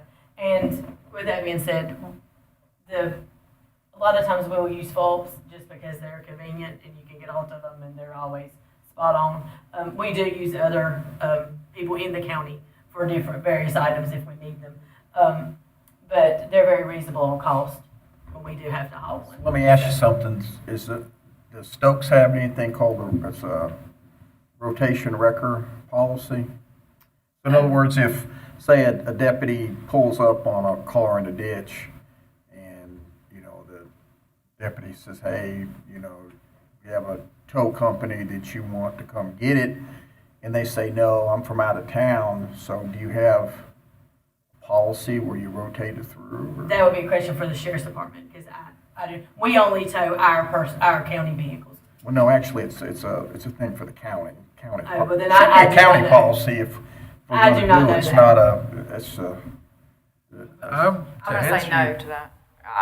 I'm not aware of any kind of Yeah. wrecker policy in any department. To answer your question, I think they would utilize, it would depend on the location. Which, if you was on north end part of the county, they would use North End Garage. If it was in the center of the county where we are located, they'd use Meadows because they are the closest to them. And where they're gonna haul the car to, depending on, that'll be up to the person on the cost they wanna incur from whatever company they use, if it's closer or further away. The highway patrol has this rotation. Yeah, almost all agencies have a rotation record. There's a lot of. Sheriff's office may, I may be speaking. Yeah, out, but I mean, I was gonna say, Yeah. if they do, it's something in a policy within them that I'm not aware of, because I wouldn't go back. Typically, it would be either the city or the county would have a policy. Because it would go through our dispatch center, which that's, our 911 center is a county. And- Why wouldn't you use the closest? Right. Like, don't they charge you where you're They at? charge you mileage for where they're I've coming never. from. And they may have something in communications in their policies and procedures that they, Matt would be the one to answer that one. If there's something in the policies from the E911 standpoint. Yeah, to expand on that, really, to expand on what Brad said, for vendors, period, we should be rotating them and not, the idea is don't show favoritism to any particular Oh, vendor agree. or anything. So we probably need to look at that kind of across the board. But I'm not sure who dictates who calls. I guess it would be either communications or the sheriff's department deputy that's there. Typically, the problem, and I'm not saying what happened here in Stokes County, but typically the problem is the trooper or the officer or the deputy in the past, not here in Stokes County, but in other counties and other cities, is that if the person gets pretty much some officer has a favorite towing company, so then you're not getting an opportunity to, because the person doesn't, maybe from out of town, doesn't know, what, and so there's an obvious problem if you have someone that's a government entity that is maybe showing favoritism or profiting, not that would happen here in Stokes County, but of always steering, to one company or the other. So I guess that would be an E911 question or a policy that they need to address. Well, no, it's actually a Or county county, policy. which wouldn't be me. It'd actually be a county policy. Yes, or me. I don't know who's in charge of That needs- policies. Or Amber, I'm not that sure. needs to We be could addressed. ask them and see, make sure they don't have one and then create one if Yeah. we need to. I was gonna say, I'm Or not if it's sure. easier to do the closest located one, you can make a policy, making that, say that, say you Yeah, have to that's use the what- closest one. Yeah, You know what I mean? Instead of right, just yeah, the saying, county, or it's different, is if, what most places that have a Yeah. rotation record, Right. what The they do cheapest. is the record service that responds has to come in a certain time limit. So in other words, if they can't make it to where, what's reasonable, then you go to the next person on the rotation list. The second thing is it's equipment specific. So in other words, if you need a certain type of rollback or something, or if it's like a hazmat type thing where maybe you only have one towing company that specializes in hazmat, then yeah, sure, you go through it. And then the other thing is cities and counties charge fees for that because there's requirements that if the towing company wants the business, they have to meet certain standards and be inspected. And and it's going through our 911 center, it's a fee. And again, I know you all got blank looks on your face, but this has been around since the late 1970s. What do you mean they charge fees? That part I don't understand. The So if they pay a fee to the county to get on the rotation record list, because in order to get on the rotation record list, they've got to meet certain requirements. Like I mentioned, certain time frame for certain calls. They've got I couldn't go pick up something with my pickup because I'm not on the list. Yeah.